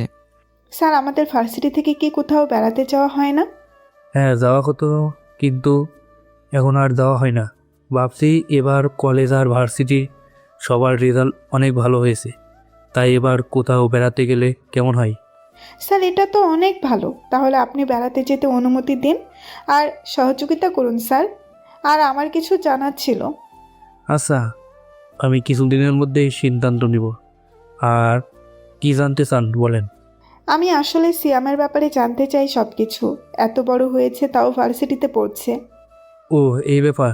আসলে সিয়াম হচ্ছে আমার বন্ধুর ছেলে, তবে আপন ছেলে না। কিন্তু বছর আগে শ্যামকেও অসুস্থ অবস্থায় পায়, তারপরে ঘটনাক্রমে তার ছেলে হিসেবে মেনে নেয়। একদিন একটা অ্যাক্সিডেন্ট, আমার বন্ধু আর তার ওয়াইফ মারা যায়। এরপর থেকেই শ্যাম ওদের সব কিছু দেখাশোনা করে আর নাবিলাকে আগলে রাখে। নাবিলাও তার ভাইকে ছাড়া কিছু বোঝে না। এই হচ্ছে শ্যামের ব্যাপারে সব কিছু ফুটো করে বললাম। আচ্ছা, ঠিক আছে স্যার, আমি তাহলে আসি। এই বলে মিম অফিস থেকে বেরিয়ে তার মামার বাসার দিকে যায় আর ভাবতে থাকে, আমি সেদিন নাবিলার সাথে সিয়ামকে দেখে মন খারাপ করেছিলাম। শুধুই নাবিলা সিয়ামের বোন। আমি যদি নাবিলাকে বুঝতে পারি, তবে সিয়ামের মন গলাতে পারবো। বাসায় গিয়ে ফ্রেশ হয়ে মীরাকে পড়ায় মিম। তারপর যখন রাতে ঘুমোতে যাবে, তখন আমার বলা কথাগুলো ভেবে কান্না করতে থাকে। এদিকে নাবিলার অবস্থা অনেক বেশি খারাপ হতে থাকায় আমি নাবিলাকে কোলে নিয়েই হাসপাতালের উদ্দেশ্যে রওনা হই। স্যার, ম্যামের কি হয়েছে? আমার কাছে দেন। দেখুন না ডক্টর, আমার বোন কেমন করছে। দুপুরের পর থেকে প্রচণ্ড জ্বর, দেখুন না কি হয়েছে। আপনি শান্ত হন, আমি দেখছি। ডক্টর নাবিলাকে হসপিটালে ভর্তি করলো। তারপর বেশ কিছুক্ষণ পরে সে আমাকে বলল, স্যার, আপনি চিন্তা করবেন না, এটা স্বাভাবিক। আমরা রক্ত পরীক্ষা করতে দিয়েছি, কিছু ওষুধ দিলেই ঠিক হয়ে যাবে। আপনি কালকে বাসায় নিতে পারবেন ম্যামকে। ঠিক আছে। এই বলে আমি নাবিলার পাশে গিয়ে বসলাম। অন্যদিকে পরের দিন মিম ভার্সিটি গিয়ে নাবিলার খোঁজ করতে থাকে। খুঁজতে খুঁজতে জানতে পারে নাবিলা আর আমি আজকে ভার্সিটি আসিনি, তাই হতাশ হয়ে ক্লাসে যায়। তারপর কোনো মতে ক্লাস করাতে থাকে। ক্লাস শেষে বাড়িতেও চলে যায়। এদিকে হাসপাতালে আমি নাবিলার পাশে বসে থাকতে থাকতে ঘুমিয়ে গেছি। নাবিলা ঘুম থেকে উঠে দেখে আমি তার পাশে চেয়ারে বসে ঘুমিয়ে গেছি। তখন সে চারপাশে তাকিয়ে দেখি সে হাসপাতালে। একটু নড়াচড়া করতেই আমার ঘুম ভেঙে যায়। দেখি নাবিলা বসে আছে। আমি একে জিজ্ঞাসা করলাম, এখন কেমন আছিস বোন? দেখি তোর জ্বর কেমন আছে এখন। দাঁড়া, আমি ডক্টরকে নিয়ে আসছি। ভাইয়া, একটু শান্ত হও আর এইদিকে আসো। তারপর আমি নাবিলার পাশে আসতেই আমাকে সে জড়িয়ে ধরে বলে, ভাইয়া, আমি তোমাকে আমার ভাই হিসেবে পেয়ে অনেক খুশি। আমার মতো ভাগ্যবান বোন হয়তো আর একটাও নেই। আমার একটা ভাই চলে গেছে তো কি হয়েছে, আমি আরেকটা ভাই পেয়েছি যে আমার সাধন একটু জ্বরে পাগল হয়ে যায়। এর থেকে বোঝা যায় তুমি আমাকে কতটুকু ভালোবাসো ভাইয়া। আরে তুই সেরা আমার কে আছে বল বোন? তোর কোনো কিছু হলে আমি কিভাবে থাকবো? তাই তো তোকে বাঁচাতে হলে যদি আমার জীবনে দিতে হয়, তাহলে তাও দিতে রাজি। ভাইয়া, তুই এমনটা বলিস না। আমি এখানে থাকবো না, আমি বাসায় চলে যাব। আচ্ছা, ডক্টরের সাথে কথা বলে আমি তোকে নিয়ে যাব বাসায়। তারপর আমি ডক্টরের সাথে কথা বলে ওষুধ নিয়ে বাসায় চলে এলাম নাবিলাকে নিয়ে। নাবিলার শরীর দুর্বল থাকে আমি সিদ্ধান্ত নিলাম কিছুদিন ভার্সিটি যাব না, তাই বন্ধুদের জানিয়ে দিলাম ফোন করে। এদিকে মিম পরপর 2 দিন আমাকে নাবিলাকে না দেখতে পেয়ে ভাবে আমি হয়তো তার উপর রাগ করে ভার্সিটিতে আসছি না, তাই মিম বসে মন খারাপ করে ক্লাসে চলে যায়। প্রিন্সিপাল স্যার প্রত্যেকটা ক্লাসে গিয়ে ঘোষণা করে দিলেন আগামী 10 তারিখ ভার্সিটি থেকে ট্যুরে যাওয়া হবে। সবাইকে নিজ নিজ ক্লাসে টিচারের সাথে যোগাযোগ করতে বলা হলো। একটিবার প্রিন্সিপাল স্যারকে আমি কল করলাম। আসসালামু আলাইকুম স্যার। ওয়ালাইকুম আসসালাম। সিয়াম, ভার্সিটিতে আসে না কেন? আমাদের ভার্সিটি থেকে সিদ্ধান্ত নেওয়া হয়েছে সামনের মাসের 10 তারিখে একটা ট্যুরে যাওয়া হবে। আসলে স্যার নাবিলা অনেক অসুস্থ, তাই ওর দেখাশোনা করতে হয়। আজকে তো কেবল 27 তারিখ, সামনের মাসের 10 তারিখ আস্তে আস্তে ঠিক হয়ে যাবে নাবিলা, ইনশাল্লাহ আমরা অবশ্যই যাব। আমাদের নামটাও দিয়েন। আচ্ছা ঠিক আছে, নাবিলার খেয়াল রেখো। আচ্ছা স্যার। এই বলে কলটা কেটে দিলাম। অনেকে বলবে প্রিন্সিপাল স্যার কেন নাবিলার খোঁজ নিলেন? আসলে প্রিন্সিপাল স্যার আব্বুর বন্ধু, তাই নাবিলার খোঁজ নেন। এদিকে মিমের মন খারাপ, কারণ আমি ভার্সিটি আসি না। যার সাথে কথা বলার জন্য ট্যুরের প্ল্যান করলো প্রিন্সিপাল স্যার কে বোঝালো ট্যুরে যাওয়ার জন্য, কিন্তু এখন মনে হচ্ছে যে আমি ট্যুরে যাব না। এটা সে ভাবতে থাকে। আমার সাথে কাটানো মুহূর্তগুলোর কথা মনে করছে মিম, আর কান্না করছে। নিজের ভুল বুঝতে পেরে আরও কান্না করছে। এদিকে আমার আদর যত্নে নাবিলা অনেকটা সুস্থ হয়ে উঠেছে। নাবিলা কাল থেকে ভার্সিটি যেতে চাইলে আমি বললাম একেবারে 1 তারিখ থেকে যাব। নাবিলাও সেটা মেনে নেয়। এই 2 দিনে নাবিলা পুরোপুরি সুস্থ। তাই 2 ভাই বোন রেডি হচ্ছি ভার্সিটি যাওয়ার জন্য। তারপর দুজনে বেরিয়ে পড়লাম ভার্সিটির উদ্দেশ্যে। মিম ভার্সিটি এসে অফিসে মন খারাপ করে বসে আছে। আজও আমি আসিনি, তাই হঠাৎ দেখতে পেলো বাইকে করে আমি আর নাবিলা আসছি। আমাদের দেখে মিম মুহূর্তেই খুশি হয়ে গেল। আমি নাবিলাকে ক্লাসের দিকে যেতে বলে বাইকটা পার্ক করতে যাই। নাবিলা ক্লাসের দিকে যাচ্ছিল। তখনই কিছু বকাটে বিরক্ত করছিল নাবিলাকে। দেখে মনে হচ্ছিল কিছুদিন হলো ভর্তি হয়েছে। যখন নাবিলার দিকে এগোতে যাচ্ছিল বকাটেগুলো, তখনই কেউ তাদের এলোপাথারি মারতে থাকে। সবাই তামাশা দেখছিল। বকাটে ছেলেগুলোকে নির্দয়ভাবে মারতে থাকে ছেলেটি। হ্যাঁ, ঠিকই ধরেছেন, আমি মারছিলাম তাদের। এক পর্যায়ে একটা ছেলে পুলিশকে কল করে আর এমপিকেও কল করে। এক পর্যায়ে স্যার আর নাবিলা এসে আমাকে থামায়, আর সাথে সাথে পুলিশ আর এমপিও চলে আসে। বকাটে ছেলেগুলো বলে, স্যার দেখুন, এই ছেলেটা আমাদের বিনা কারণে মারছে। পেছন থেকে এমপি এসে বলছে, কে মেরেছে আমার ছেলেকে? তার কলিজে কথা বলো, আমি দেখতে চাই। তখন আমি সামনে যাই, আর সাথে সাথে পুলিশ আমাকে দেখে সালাম দেয় আর বলে, স্যার আপনি এখানে? হ্যাঁ, আমি এখানে বিজনেসের পাশাপাশি পড়াশোনা করি, আর আমি ওদের মেরেছি। মেয়েদের ডিস্টার্ব করছিল তাই। স্যার আপনি কেন কষ্ট করে কাজটা করতে গেলেন? আমাদেরকে বললেই তো পারতেন। আবার পুলিশ সবকটা ছেলেকে, এমপির ছেলেকে সহ হাত করা পরিয়ে নিয়ে গেলেন। আব্বুর অনেক দাপট ছিল এলাকায়, আর আব্বু বড় বিজনেসম্যান ছিলেন, তাই সবাই চেনে আব্বুকে। আর আব্বুর পরে আমি বিজনেস করছি, তাই আমাকে সবাই সম্মান করে। পুলিশও তার বিপরীত নয়। সবাই অবাক হয়ে তাকিয়ে আছে। এখানে দাঁড়িয়ে দাঁড়িয়ে তামাশা কেন দেখতে চাও তোমরা? যে যার ক্লাসে যাও। আমি যদি কখনো এমন অন্য কারোর সাথে দেখি, তাদেরকেও একই হাল করব। সবাই চলে গেল যে যার মতো ক্লাসে। এমপি স্যার এগিয়ে এলো আমার দিকে আর বলল, তুমি কি মিস্টার আব্দুর রহমান স্যারের ছেলে সিয়াম? হ্যাঁ, তবে আপনার ছেলে আমার বোনের দিকে চোখ তুলে তাকিয়ে অনেক বড় ভুল করে ফেলেছে এমপি সাহেব। আসলে ছোট মানুষ তো ভুল হয়ে গেছে, আমি খুব করে শাসন করে দিব। আর এই ভার্সিটি থেকে অন্য ভার্সিটি ভর্তি করে দিব। দরকারে আপনি একটু পুলিশকে বলে দেন ছেড়ে দিতে। যেহেতু আমি পুলিশের হাতে দিয়েছি নিজে, তাই পুলিশ চাইলে ছাড়তে পারবেন ওকে। আচ্ছা আপনি যান, আমি বলে দিচ্ছি ছেড়ে দিতে, তবে কথা যেন মনে থাকে। এই বলে আমি সেখান থেকে চলে এলাম নাবিলার কাছে। আমার হাতে কিছুটা অংশ কেটে গেছে। নাবিলার দৌড়ে এসে হাত চেপে ধরে অবিশ্রামের দিকে নিয়ে গেল আমাকে। মিম আজকের ঘটনা দেখে অতীতের কথা মনে করছিল। ঠিক এভাবেই আমি মিমকে কবিরের হাত থেকে বাঁচিয়েছিলাম। এসব কথা ভাবছে আর চোখ থেকে দুপোটা পানি গড়িয়ে পড়ছে। কেউ দেখার আগে মুছে ফেলল। দেখতে পেল নাবিল আমাকে ধরে অফিসের দিকে নিয়ে আসছে। তাই মিম ফার্স্ট এড বক্স বের করলো আর খুব যত্ন সহকারে আমার হাত পরিষ্কার করে দিচ্ছিল। নাবিল আসার আগে মিম বলল, নাবিলা একটু পানি নিয়ে আসো, আমি তোমার ভাইয়ের গায়ে ব্যান্ডেজ করে দিচ্ছি। আচ্ছা। সিয়াম, তোমার মনে আছে ঠিক এইভাবে তুমি আমাকেও রক্ষা করেছিলে কবিরের কাছ থেকে? মনে হচ্ছে তুমি আমাকে কিভাবে প্রপোজ করেছিলে? আমি চুপ করে অন্যদিকে তাকিয়ে আছি, কথা বলছি না। আমাকে কি কোনোভাবে মাফ করা যায় না? আমি সত্যি তোমাকে অনেক ভালোবাসি সিয়াম, প্লিজ আমাকে মাফ করে দাও। ম্যাম, হাত ব্যান্ডেজ করা হয়ে গেছে, তার জন্য আপনাকে ধন্যবাদ। এটা বলে আমি অফিস থেকে বের হলাম। তখন অফিস থেকে কল আসলো। আমি নাবিলাকে ডেকে সব কিছু বলে অফিসে চলে গেলাম। এদিকে নাবিলা দেখে ম্যাম এখনও সেখানে বসে বসে কে যেন ভাবছে। নাবিলা কাছে গিয়ে জিজ্ঞাসা করলো, ম্যাম আপনার কি হয়েছে, এভাবে বসে আছেন? ও হ্যাঁ, না কিছু হয়নি, আমি ঠিক আছি। তারপর মিম আর নাবিলা কিছুক্ষণ আলাপ করলো এবং তারা কিছুটা ফ্রি হয়ে গেল। এরপর থেকে যখনই মিম নাবিলার ক্লাসে যায়, নাবিলার প্রতি একটু এক্সট্রা কেয়ার করে। ভার্সিটির খুব একটা প্রয়োজনীয় ক্লাস হয় না, তাই আমি কয়েকদিন ভার্সিটি না গিয়ে অফিসে যাওয়ার সিদ্ধান্ত নেই। প্রতিদিন নাবিলাকে ভার্সিটি নামিয়ে দিয়ে আমি অফিসে যাই। এই ফাঁকে নাবিলার মিম একেবারে ফ্রি হয়ে যায়। একদিন ভার্সিটি শেষে নাবিলা দাঁড়িয়ে আছে আমার জন্য। তখনই মিম এসে বলে, কি হলো নাবিলা, এভাবে দাঁড়িয়ে আছো? সিয়াম আসেনি এখনো? না, এখনো আসে নাই ভাইয়া। তাহলে কল করে আসতে না বলো, আমিও তোমাদের বাসার ওই দিকে যাব, তাই আমার সাথে চলো। আচ্ছা ঠিক আছে। এরপর নাবিলা আমাকে কল করে বলে, ভাইয়া তোর আজকে আসতে হবে না, আমি ম্যামের সাথে বাসায় চলে যাচ্ছি। কিন্তু কোনো কিন্তু না ভাইয়া, আমি ম্যামের সাথে বাসায় যাচ্ছি, এটাই ফাইনাল। আচ্ছা সাবধানে যাবি। আচ্ছা ঠিক আছে ভাইয়া। এই বলে কলটা কেটে দিয়ে নাবিলার মিম হেঁটে যাচ্ছিল, কারণ রিক্সা পাচ্ছে না। এমন সময় মিম বলল, তোমার ভাইয়া অনেক ভালো, তাই না? আর বাসায় রান্না কে করে? বাসায় ভাইয়াও রান্না করে, আবার আমিও রান্না করি, তবে বেশিরভাগ সময়ই ভাইয়া রান্না করে। তবে আমার একটা প্রশ্ন ম্যাম। তোমার ভাইয়াকে বিয়ে করালেই তো পারো, আর কি জিজ্ঞেস করবে বলে ফেলো।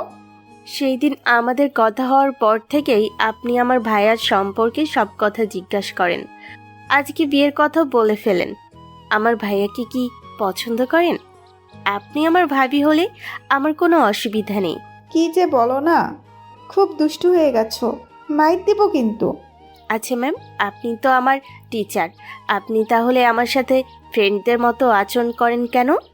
তাহলে ভাইয়াকে সত্যি সত্যি ভালো লাগে আপনার? ম্যানেজ করতেই হয় দেখি ভাইয়াকে। তুমি দেখছো আমাকে লজ্জা দিয়ে মেরেই ফেলবে ননদি। বলে জিভে কামড় দিয়ে ধরে কি বলতে কি বলে ফেললো। ভাবি, আমি তোমাকে বানাবোই। একটা সমস্যা আছে।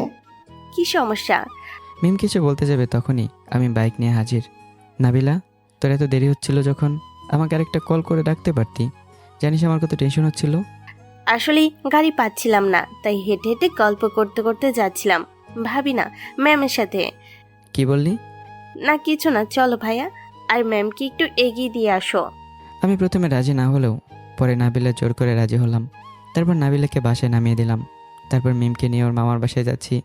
আমি একদম চুপচাপ আছি দেখে মিম বলল, আজ অনেক দিন পর তোমার বাইকের পেছনে উঠলাম, অনেক ভালো লেগেছে।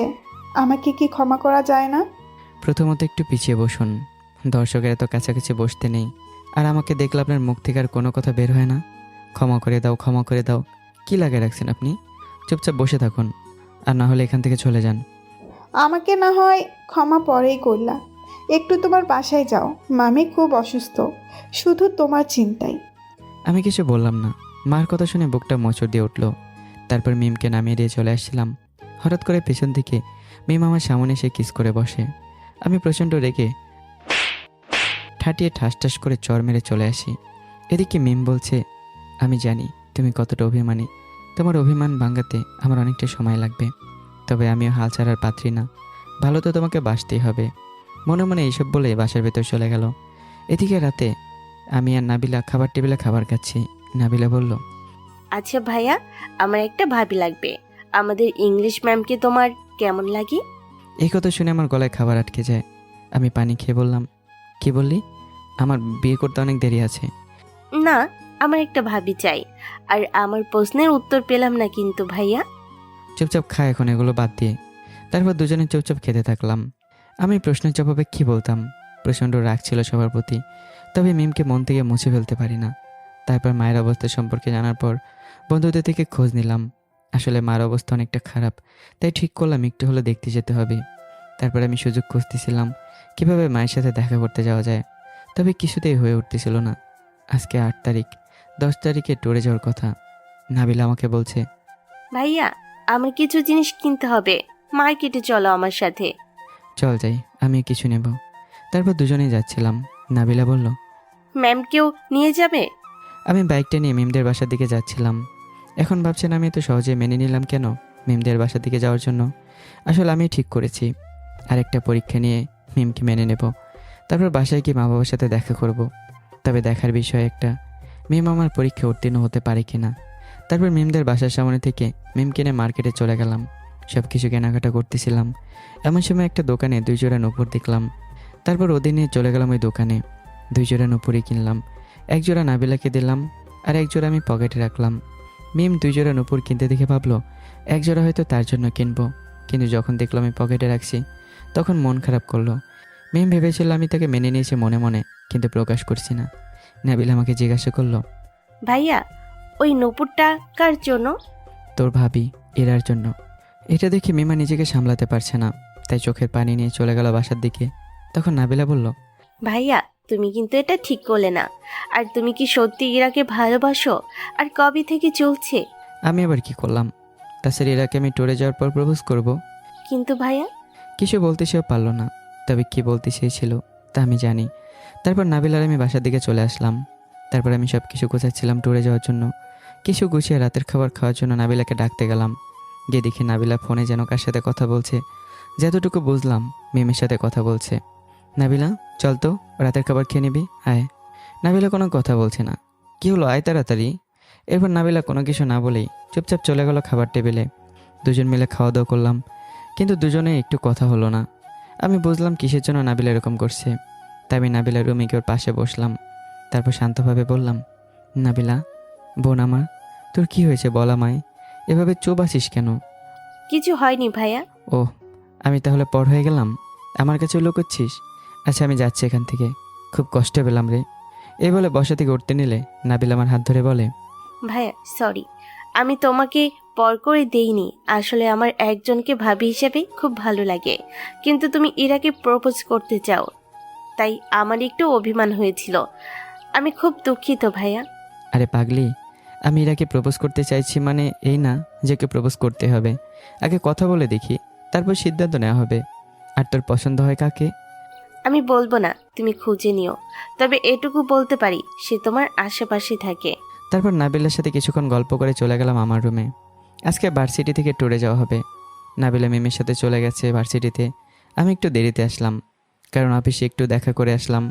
তারপর বাসে উঠতে থাকলাম সবাই। নাবিলা আর মিম একসাথে বসেছে। সারা বাসে একটা সিটি খালি, তা আবার ইরার পাশে। মিমকে জ্বালানোর জন্য আমি ওই সিটে গিয়ে বসে পড়লাম। এরা আমাকে বলল, সিয়াম, আমি কিন্তু তোমার উত্তরে খুশি না। আমি তোমাকে চাই, আই নিড ইউ, কিন্তু তুমি বিভিন্ন অজুহাতে এড়িয়ে যাচ্ছ। আজকে বলতেই হবে তোমার। আসলে ইরা, আমি একজনকে ভালোবাসি, তাই তোমাকে মেনে নিতে পারছি না। যদি কেউ আমার জীবনে না থাকতো, তবে আমি তোমাকে অ্যাকসেপ্ট করে নিতাম। আমি কি জানতে পারি তার ব্যাপারে? Please please please. আচ্ছা, তবে ট্যুরে যাওয়ার পর তোমাকে বলবো, ঠিক আছে? তবে এখন আমার সাথে হ্যাঁতে হ্যাঁ, নাতে না মেলাবে, ঠিক আছে? আচ্ছা। তারপর এরার আমি গল্প করছিলাম। এটা পেছন থেকে নাবিল আর মিম দেখতে পায়। তারা অনেকটা সময় ধরে আমাদের দেখছিল।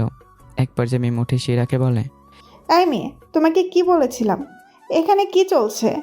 আমরা তো গল্প করছিলাম। তোমাদের না একসাথে চলতে নিষেধ করেছিলাম। ম্যাম, আমরা তো ভুল করিনি, একসাথে পড়ি তাই কথা বলছি। এখন আপনি সিটে গিয়ে বসুন, সবার ডিস্টার্ব হচ্ছে। মিম রাগে গজগজ করতে করতে নিজের সিটে গিয়ে বসলো। তারপর নাবিলাকে বলল, দেখেছো কিভাবে কথা বলছে তোমার ভাইয়ের সাথে ওই হতচারী? আর তোমার ভাইও ওর সাথে প্রেমালাপ করছে। আমার ভালো লাগে না।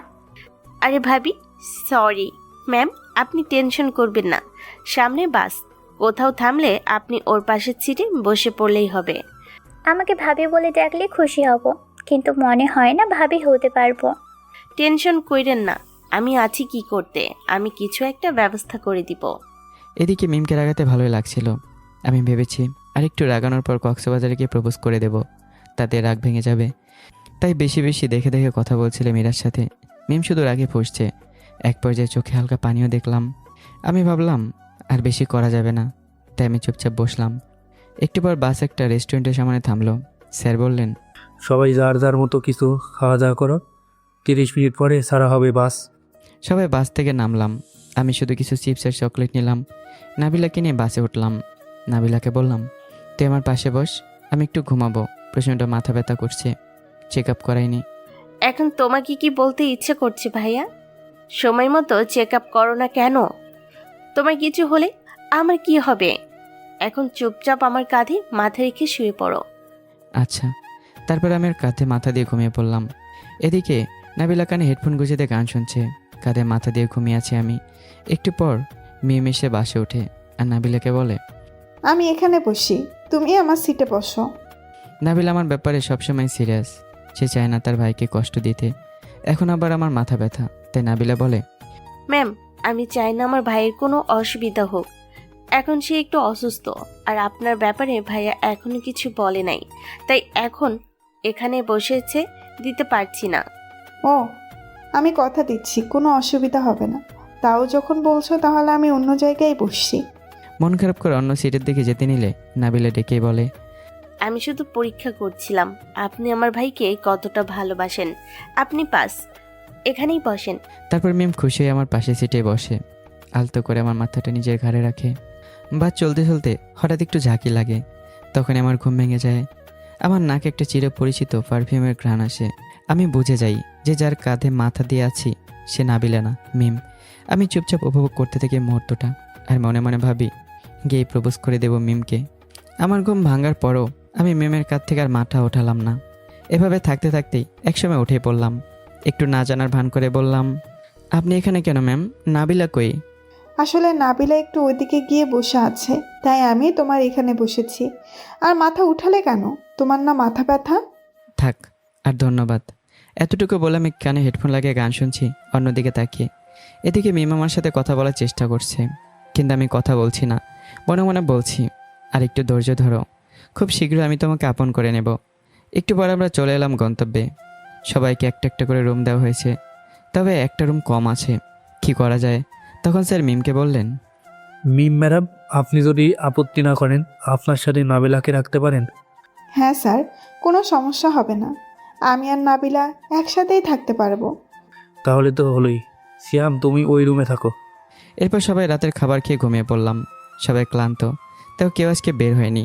পরদিন সকাল সকাল আমি খুব ভালোভাবে রেডি হতে থাকলাম। আজকে মিমকে আবার প্রপোজ করব, আর তারপর বাবা মার কাছে যাব, যদি তারা আমাকে ভুল না বুঝে মাফ করে দেয়। তারপর সবাই সকালে নাস্তা করে বেরোচ্ছিলাম, তখন ইরা এসে আমাকে ডাকলো। সিয়াম, একটু এদিকে আসবে? আচ্ছা, আসছি। আচ্ছা, আজকে এত ভালোভাবে রেডি হয়ে কি করতে যাচ্ছ? আর আমাকে না বলেছিলে? তুমি সব কিছু খুলে বলবে এখানে এসে? হ্যাঁ বলেছিলাম, তবে এখন বলতে পারবো না, আমি একটু ব্যস্ত। এটা বললে তো মানছি না। আমি তোমার কথা মেনেছি, তোমাকেও আমার কথা মানতে হবে। এখনই সব বলবে। আচ্ছা, ওদিকের বেঞ্চে বসে কথা বলি। তারপর আমি আর নাবিলা বসলাম। তারপর আমি শুরু থেকে সবটা আস্তে আস্তে খুলে বললাম। আপনারা তো সবটা জানেনই। সবটা বলা শেষ করে এরার দিকে তাকিয়ে দেখি এরা চোখে পানি। এরা নিজের চোখের পানি মুছে বলল, আচ্ছা, তার মানে তোমাদের মিম্বামি হচ্ছেন তোমার ফুফাতো বোন আর এক্স গার্লফ্রেন্ড? হ্যাঁ, আজকে আবার সব কিছু নতুন করে শুরু করব, তাই ফুলগুলো দিয়ে এখনই গিয়ে প্রপোজ করব। তারপর আমি আর এরা হোটেলের দিকে ফিরে আসার সময় এরার চোখে কি যেন উড়ে যায়, তাই আমি একটু দেখার চেষ্টা করি যে কী গেছে। এদিকে মিম আর নাবিল আমাকে খুঁজছিল, নাস্তা করার সময় একবার দেখেছিল। তারপর তারা স্যারদের সাথে সবাই হোটেল থেকে বেরিয়ে সমুদ্রের পাড়ে যায়। সবাই মজা করছিল, কিন্তু নাবিলা আর মিম চলে এলো আমাকে খুঁজতে, কোথাও বাদ নেই। শেষ পর্যন্ত মিম বলে, আসো তো, একটু পার্কের ওইদিকে বসি। কোথায় গেল বাদরটা? আমি খুঁজে মরি। আচ্ছা ভাবি, চলেন যাই। তখনই নাবিলা বলল, দাঁড়াও, আমি 2টা কোল্ড ড্রিঙ্কস নিয়ে আসি, খুব অস্থির লাগছে। আজকে ভাইয়াকে পেয়ে নেই একবার, তারপর দেখাবো। আচ্ছা যাও, আমি ওদিকটাই বসি। তারপর নাবিলা কোল্ড ড্রিঙ্কস আনতে চলে যায়। এদিকে মিম সামনে এগিয়ে দেখতে পায় আমি আর এরা দুজনে খুব কাছাকাছি, তাই দ্রুত হেঁটে আমাদের দিকে আসে। আমি দেখি এরার চোখে একটা কালো পোকা এসে ঢুকেছিল, তাই আমি সেটা হাত দিয়ে বের করলাম, আর সাথে সাথে ঠাস করে একটা চড় পড়ল আমার গালে। আমি অবাক হয়ে সামনে তাকাতে দেখি মিম প্রচণ্ড রাগে আমাকে বলল, আসলে তুই একটা চরিত্রহীন লুচ্চা বদমাইশ। আমার প্রথমেই ভাবা উচিত ছিল তোর চরিত্রের সমস্যা আছে। মারিয়ার সাথে একবার কি করেছিল? মারিয়া ভুল স্বীকার করেছিল। এখন আমার মনে হচ্ছে মারিয়াকে তোর বন্ধুরা জোর করে ভুল স্বীকার করিয়েছিল। মিম আগে আমার কথাটা তো শোনো। আর কিছু বলতে পারলাম না, ঠাস করে আরও একটা চড় মারল। তুই তোর অপবিত্র মুখ দিয়ে আমার নাম নিবি না, চরিত্রহীন কোথাকার। আমার তো মনে হয় তোর বাবা মারও চরিত্রের সমস্যা আছে। মা বাবার কথা শুনে আমার রাগ উঠে যায়। আমি ঠাস ঠাস করে 2টা চড় মেরে বললাম, ব্যাস অনেক হয়েছে, আমি আর একটা কথাও সহ্য করব না মা বাবাকে নিয়ে। ওনারা কি তোর মামা মামি হয় না? এ কথা কীভাবে বলতে পারলি তুই? আমি তোকে আজকে মেনে নিতে চেয়েছিলাম, কিন্তু এটা কখনো সম্ভব নয়। এবার আমি সেখান থেকে চলে আসলাম আমার রুমে, নিজেকে শান্ত করার চেষ্টা করতে থাকলাম। এমন সময় একটা কল আসলো অফিস থেকে। হ্যালো আঙ্কেল, কি হয়েছে বলুন। বাবা, কালকেই তোমাকে এইখানে থাকতে হবে সকাল 10টার মধ্যে, অনেক বড় একটা ডিল আছে। আচ্ছা, আমি আজকে রওনা দিচ্ছি। আচ্ছা ও আসো। এদিকে মিম চর খেয়ে দাঁড়িয়ে কান্না করছিল। ইরা ম্যামকে ধরে বসালো। এরই মধ্যে নাবিলাও চলে এলো। এসে দেখে মিম গালে হাত দিয়ে কান্না করছে। ম্যাম, এভাবে কান্না করছেন কেন? মিম শুধু চুপচাপ কান্না করছে। তখন ইরা বলে, আমি বলছি কি হয়েছে। তারপর ইরা সে আমাকে জোর করে আমার অতীতের ঘটনা জানতে চাওয়া থেকে মিমকে থাপ্পড় মারা পর্যন্ত সব খুলে বলে। আরও বলে, সিয়ামকে আমি অনেকবার প্রপোজ করেছি, কিন্তু কখনো সে রাজি হয় নাই। আজকে আমি সবটা শুনতে চাইলে আমাকে সবটা বলে। আজকে ম্যামকে আবার প্রপোজ করতে চাইছিল, কিন্তু ম্যাম না বুঝেই ওকে কত কথা শুনিয়ে দিল মা বাবা তুলে। সব কথা শুনে মিম বুঝতে পারলো সে আবার নিজের পায়ে নিজে কোড়ার মারলো। অতীতের ভুল আবার পুনরায় করলো। খুব অনুশোচনা হতে থাকলো মিমের। অতীতের সব ভুলের পুনরাবৃত্তি করলো সে। অনুশোচনায় কান্না করতে থাকলো। নাবিলা এতক্ষণ সব শুনেও চুপ ছিল। যখনই শুনলো তার ভাইয়ের ফুফাতো বোন হচ্ছে মিম, আর আজকেও সে আমাকে চরিত্রহীন বলেছে আর বাবা মাকে নিয়ে বাজে কথা বলেছে, তখনই নাবিলা প্রচণ্ড রেগে গেল আর বলল, ও তাহলে আপনি সেই মহান প্রেমিকা যে তার ভালোবাসাকে অবিশ্বাস করতে একটা সেকেন্ডও সময় নেন না? হতে পারে সিয়াম আমার নিজের ভাই না, তবে আমি এটা নিজের রক্ত দিয়ে লিখে দিতে পারি ও কোনো চরিত্রহীন না। আপনি কি বলেন? লুচ্চা, আমি ওর রক্তের কেউ না, তারপর আমার কোনো গার্ডিয়ানও জীবিত নাই। কই কখনো তো আমার দিকে কখনো তো খারাপ নজরে তাকায়নি। নাবিলা আরও বলল, একদিন আমার খুব জ্বর হয়, আমি চোখ খুলতে পারছিলাম না, তখন সারা রাত আমার সেবা করেছে আমার ভাই। কই তখন তো চাইলে আমার ক্ষতি করতে পারতো, আর আপনি কেমন করে বিশ্বাস করে নিলেন আমার ভাই মারিয়ে কেউ বন্ধ রুমে নিয়ে খারাপ কাজ করবে? আসলে আপনি কখন আমার ভাইকে ভালোই বাসেননি। প্লিজ থামো নাবিলা, আমি আর শুনতে পাচ্ছি না। আমি আসলেই অপরাধী। আমি আসলেই সিয়ামের মতো রত্নের কদর করতে পারি না, কিন্তু আমি আসলেই সিয়ামকে ভালোবাসি। খবরদার, আপনি আমার ভাইয়ের নাম মুখেও নিবেন না। এই বলে নাবিলা চলে আসে সোজা রুমে। এদিকে মিমও চলে যায় রুমে। গিয়ে দেখে নাবিলা তার সব কাপড় গোছাচ্ছে। তখন মিম বলল, প্লিজ নাবিলা, তুমি অন্তত বুঝতে চেষ্টা করো। একজন মানুষ যদি তার প্রিয় মানুষটার নামে এমন কথা শোনে আর ওই অবস্থায় দেখে, সে কিভাবে ঠিক থাকে বলো? নাবিলা কোনো কথা না বলেই সব নিয়ে আমার রুমে চলে আসে।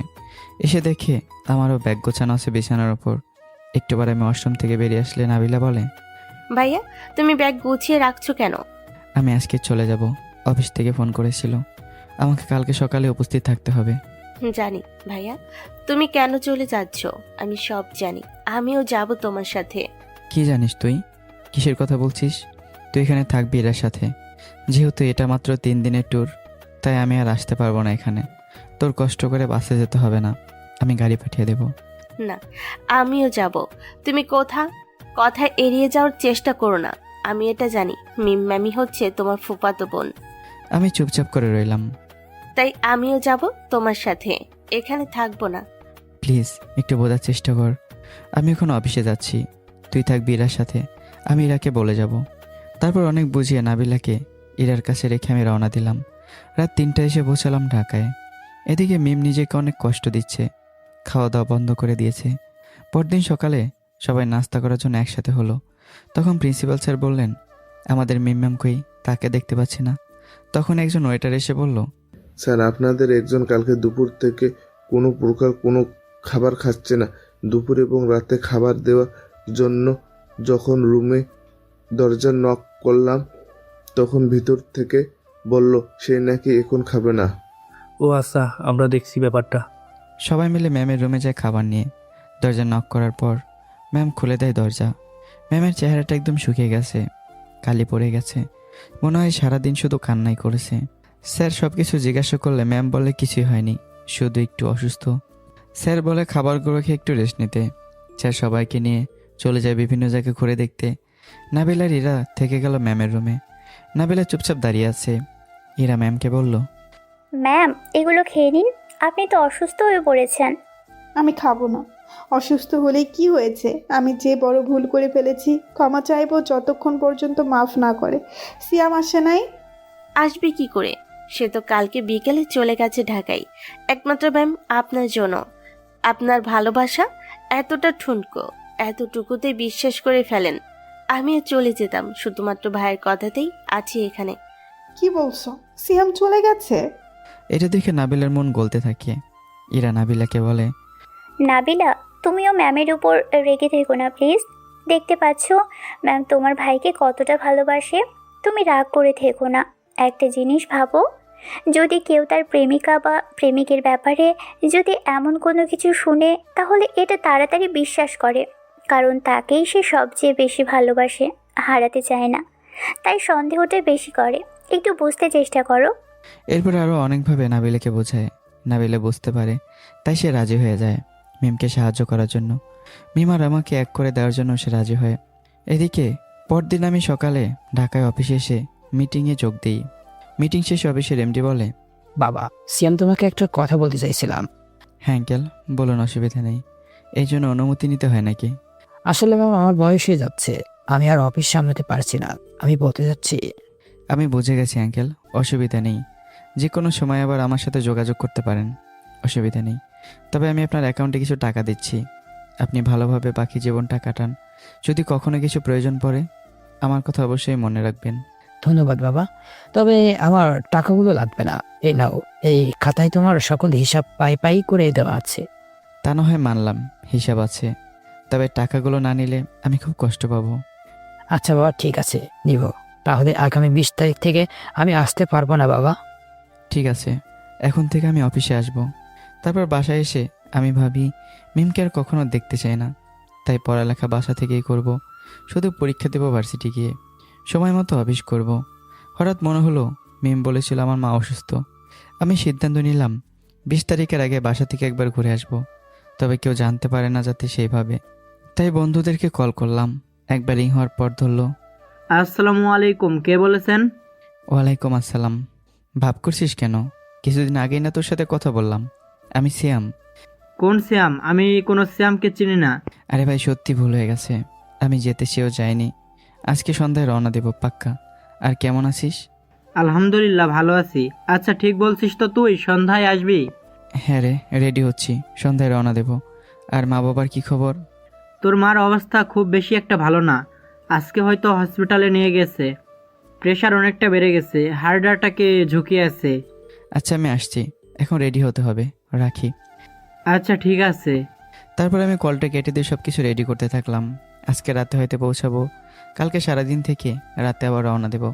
পরশু দিন এসে পৌঁছাবো আবার ঢাকায়। তারপর বিকালের দিকে রওনা দিলাম টাঙ্গাইলের উদ্দেশ্যে। কিছু ঘন্টা সফর করার পর পৌঁছে গেলাম টাঙ্গাইল সদরে। বন্ধুদের ফোন দিলাম, একটু পর তারা হাজির। আমি দূর থেকে ওদের দেখে এগিয়ে গেলাম। বন্ধুরা আমাকে দেখে বলল, শ্যাম, কেমন আছিস বন্ধু? অনেকটা পরিবর্তন হয়ে গেছিস। আলহামদুলিল্লাহ ভালো আছি, তোরা কেমন আছিস? আর পরিস্থিতি পরিবর্তন হতে বাধ্য করেছে আমায়। আচ্ছা তাহলে চল আমাদের বাসায় আগে। আর গাড়িটা কার? আরে গাড়িটা আমার। আর এখনই বাসায় যাব না, আগে বাবা মাকে দেখতে যাব। তবে একটা ছদ্মবেশ নিয়ে যেতে হবে, আমি চাই না তারা আমাকে দেখুক। এখনো অভিমান করে থাকিস না বন্ধু। তোর বাবা মা আসলে অনেক কঠিন পরিস্থিতিতে আছে। আর মারিয়া নিজের দোষ স্বীকার করেছে তুই চলে যাওয়ার কিছুদিন পরেই। মারিয়ার কথা বলিস না আমার সামনে, আর শুনতে ইচ্ছে করে না। আর চল কি করা যায় দেখি। এরপর আমরা গাড়িতে বসলাম সবাই। আমি জিজ্ঞাসা করলাম ওদের, শুনলাম মার অবস্থা নাকি খুব খারাপ। কোথায় আছে মা? হ্যাঁ, আন্টির অবস্থা খারাপ, হসপিটালে ভর্তি। আগে চলো হসপিটালে যাই। আমাদের সিনিয়র ভাই হিমেল ছিল না, উনি তো ডাক্তার হয়েছে, উনিই আন্টির চিকিৎসা করেছেন। তাহলে হিমেল ভাইয়ের সাথে কথা বলে একটু ব্যবস্থা করে দে না, মার সাথে একটু দেখা করি। সামনে যাব না। তারপর বন্ধুরা মিলে ভাইকে ফোন করে অনেকক্ষণ ধরে কথা বলি। শেষ পর্যন্ত হিমেল ভাই একটা বুদ্ধি দেয়। আমি ডক্টরের ড্রেস পরে মাকে দেখতে যাব, মাস্ক পরা থাকবে, তাই কেউ চিনবে না। সব কিছু প্ল্যানিং করা শেষ করলাম। কালকে সকালে যাব। বন্ধুদের বাসায় এসে রাতের খাবার খেয়ে শুয়ে পড়লাম। আঙ্কেল আন্টি গ্রামের বাসায় গেছে। আঙ্কেলের সাথে দেখা করার খুব ইচ্ছে ছিল, ওনারা খুব ভালো মানুষ। অন্যদিকে ইরার নাবিলা মিমকে নিয়ে একটু বাইরে বের হয়। যদি মিমের মনটা একটু ভালো হয়, তখন নাবিলা বলে, ভাবি তুমি চিন্তা করো না, আমরা দুজন মিলে ভাইয়াকে বোঝানোর চেষ্টা করব। নাবিলা, তোমার ভাইয়াকে আমি অনেক আগে থেকেই চিনি। তোমার ভাইয়া সহজেই অভিমান করে না। আমি তো অনেক বড় ভুল করেই ফেলেছি। ম্যাম, নিজেকে দোষারোপ করবেন না, আমরা দেখছি কি করা যায়। আচ্ছা ঠিক আছে। এদিকে আমি সকাল সকাল উঠে রেডি হলাম, নাস্তা করে হাসপাতালে ঢুকলাম। হিমেল ভাইয়ের সাথে দেখা করলাম। হিমেল ভাই কিছু কাপড় দিল, সেগুলো পরে নিলাম। তারপর হিমেল ভাই আর আমি মার কেবিনের দিকে যেতে থাকলাম। কেবিনে গিয়ে দেখি সামনে ভাইয়া আর সাথে একজন মহিলা দাঁড়িয়ে আছে। আমি হিমেল ভাইকে বললাম, ভাইয়া, আমার ভাইয়ের সাথে মহিলাটাকে? ওটা হচ্ছে তোমার ভাইয়ের বউ, মানে তোমার ভাবি। আর তোমার একটা ভাইপো আছে, নাম নোমান। ও, আমার ভাই বিয়ে করেছেন? চুপ থাকো, সন্দেহ করতে পারে। যতই হোক তোমার বাবা মা ভাই তারা। তারপর আমি আর হিমেল ভাই মার কেবিনে গেলাম। গিয়ে থেকে বাবা মার পাশে একটা বাচ্চাকে কোলে নিয়ে বসে আছে। হয়তো এই হচ্ছে নেভান। বাবা মার দিকে কিভাবে যেন তাকিয়ে আছে। এটা বুঝতে পেরে হিমেল ভাই বলল, আঙ্কেল আপনি একটু বাইরে যান, আন্টিকে দেখতে ঢাকা থেকে ডাক্তার আসছেন। তারপর বাবা চলে গেল।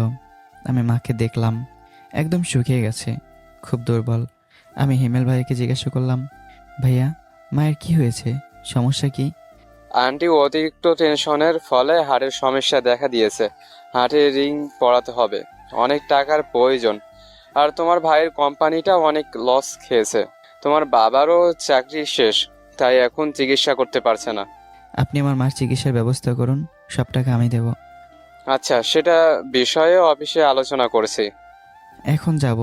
দেখলাম সে ঘুমিয়ে আছে, একটু পর জেগে উঠলো, আমাকে দেখে বলল, বাবা, তোমাকে চেনা চেনা লাগছে কেন? আমি চুপচাপ থাকলাম। কথা বলে বুঝে ফেলতে পারে যে আমি কে, তাই আর কথা বললাম না। হিমেল ভাই তখন বলল, ইনি হচ্ছেন একজন ডক্টর, ঢাকা থেকে এসেছে। তার কিছুক্ষণ পর সবাই আসলো। হিমেল ভাইয়ের আমি চলে গেলাম হিমেল ভাইয়ের রুমে।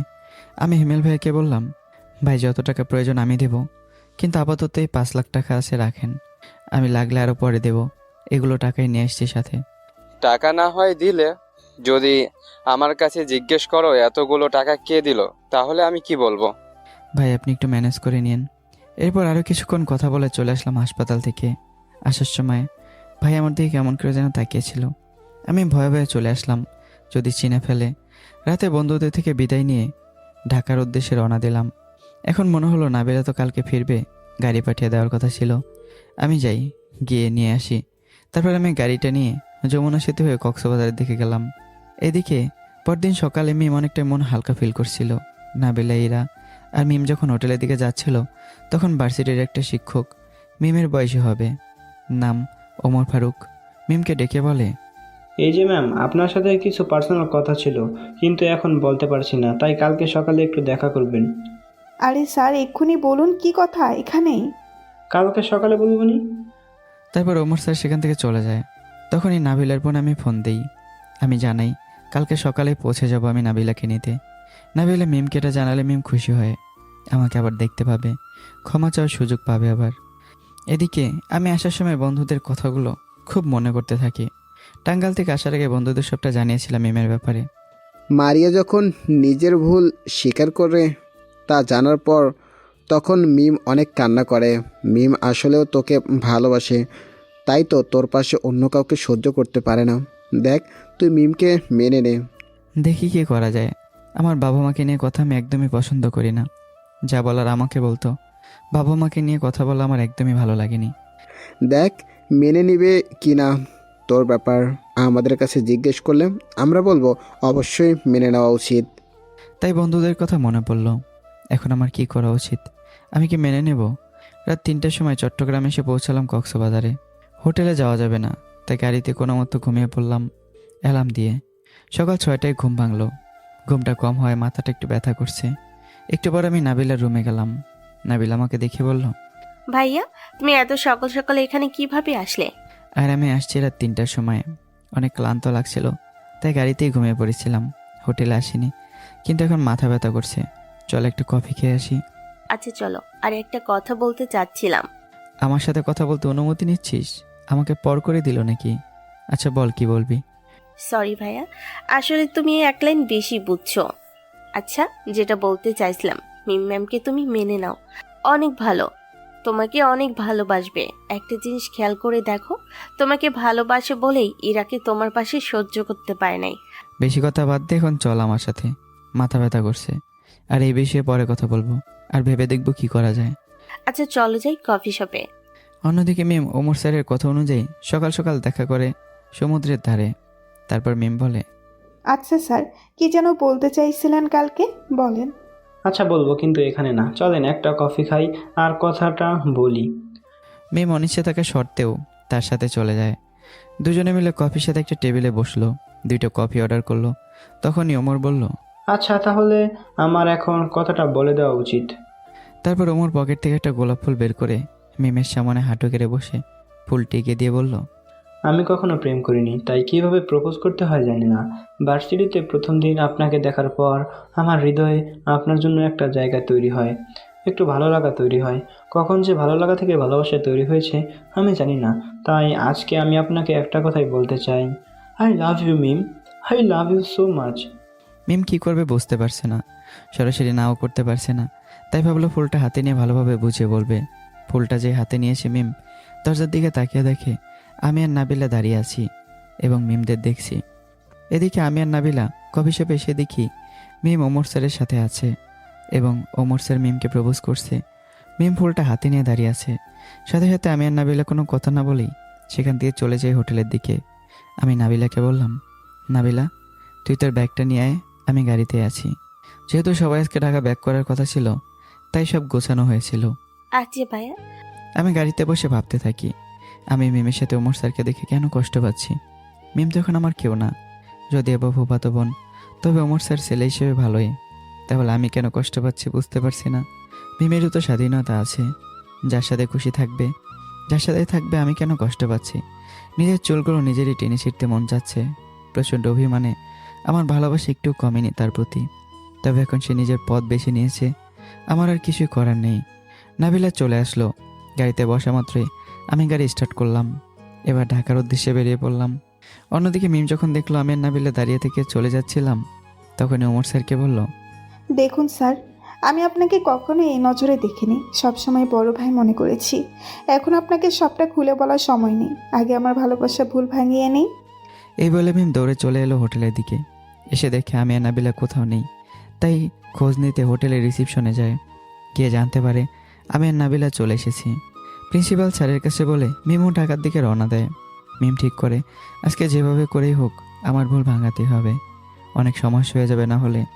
এইদিকে আমি নাবিলাকে বললাম, নাবিলা আর কোনোদিন যদি তুই আমাকে মিমের ব্যাপারে কিছু বলিস, তবে সেই দিনে আমার সাথে তো শেষ দিন। আমি কোথায় চলে যাব আমি নিজেও জানি না। ভাইয়া তুমি প্লিজ এমন করো না, আমি কখনো তোমার কথার অবাধ্য হব না। জীবনে ওই মেয়ের নাম মুখেও আনবো না। আমি তো দেখলামই কাহিনী।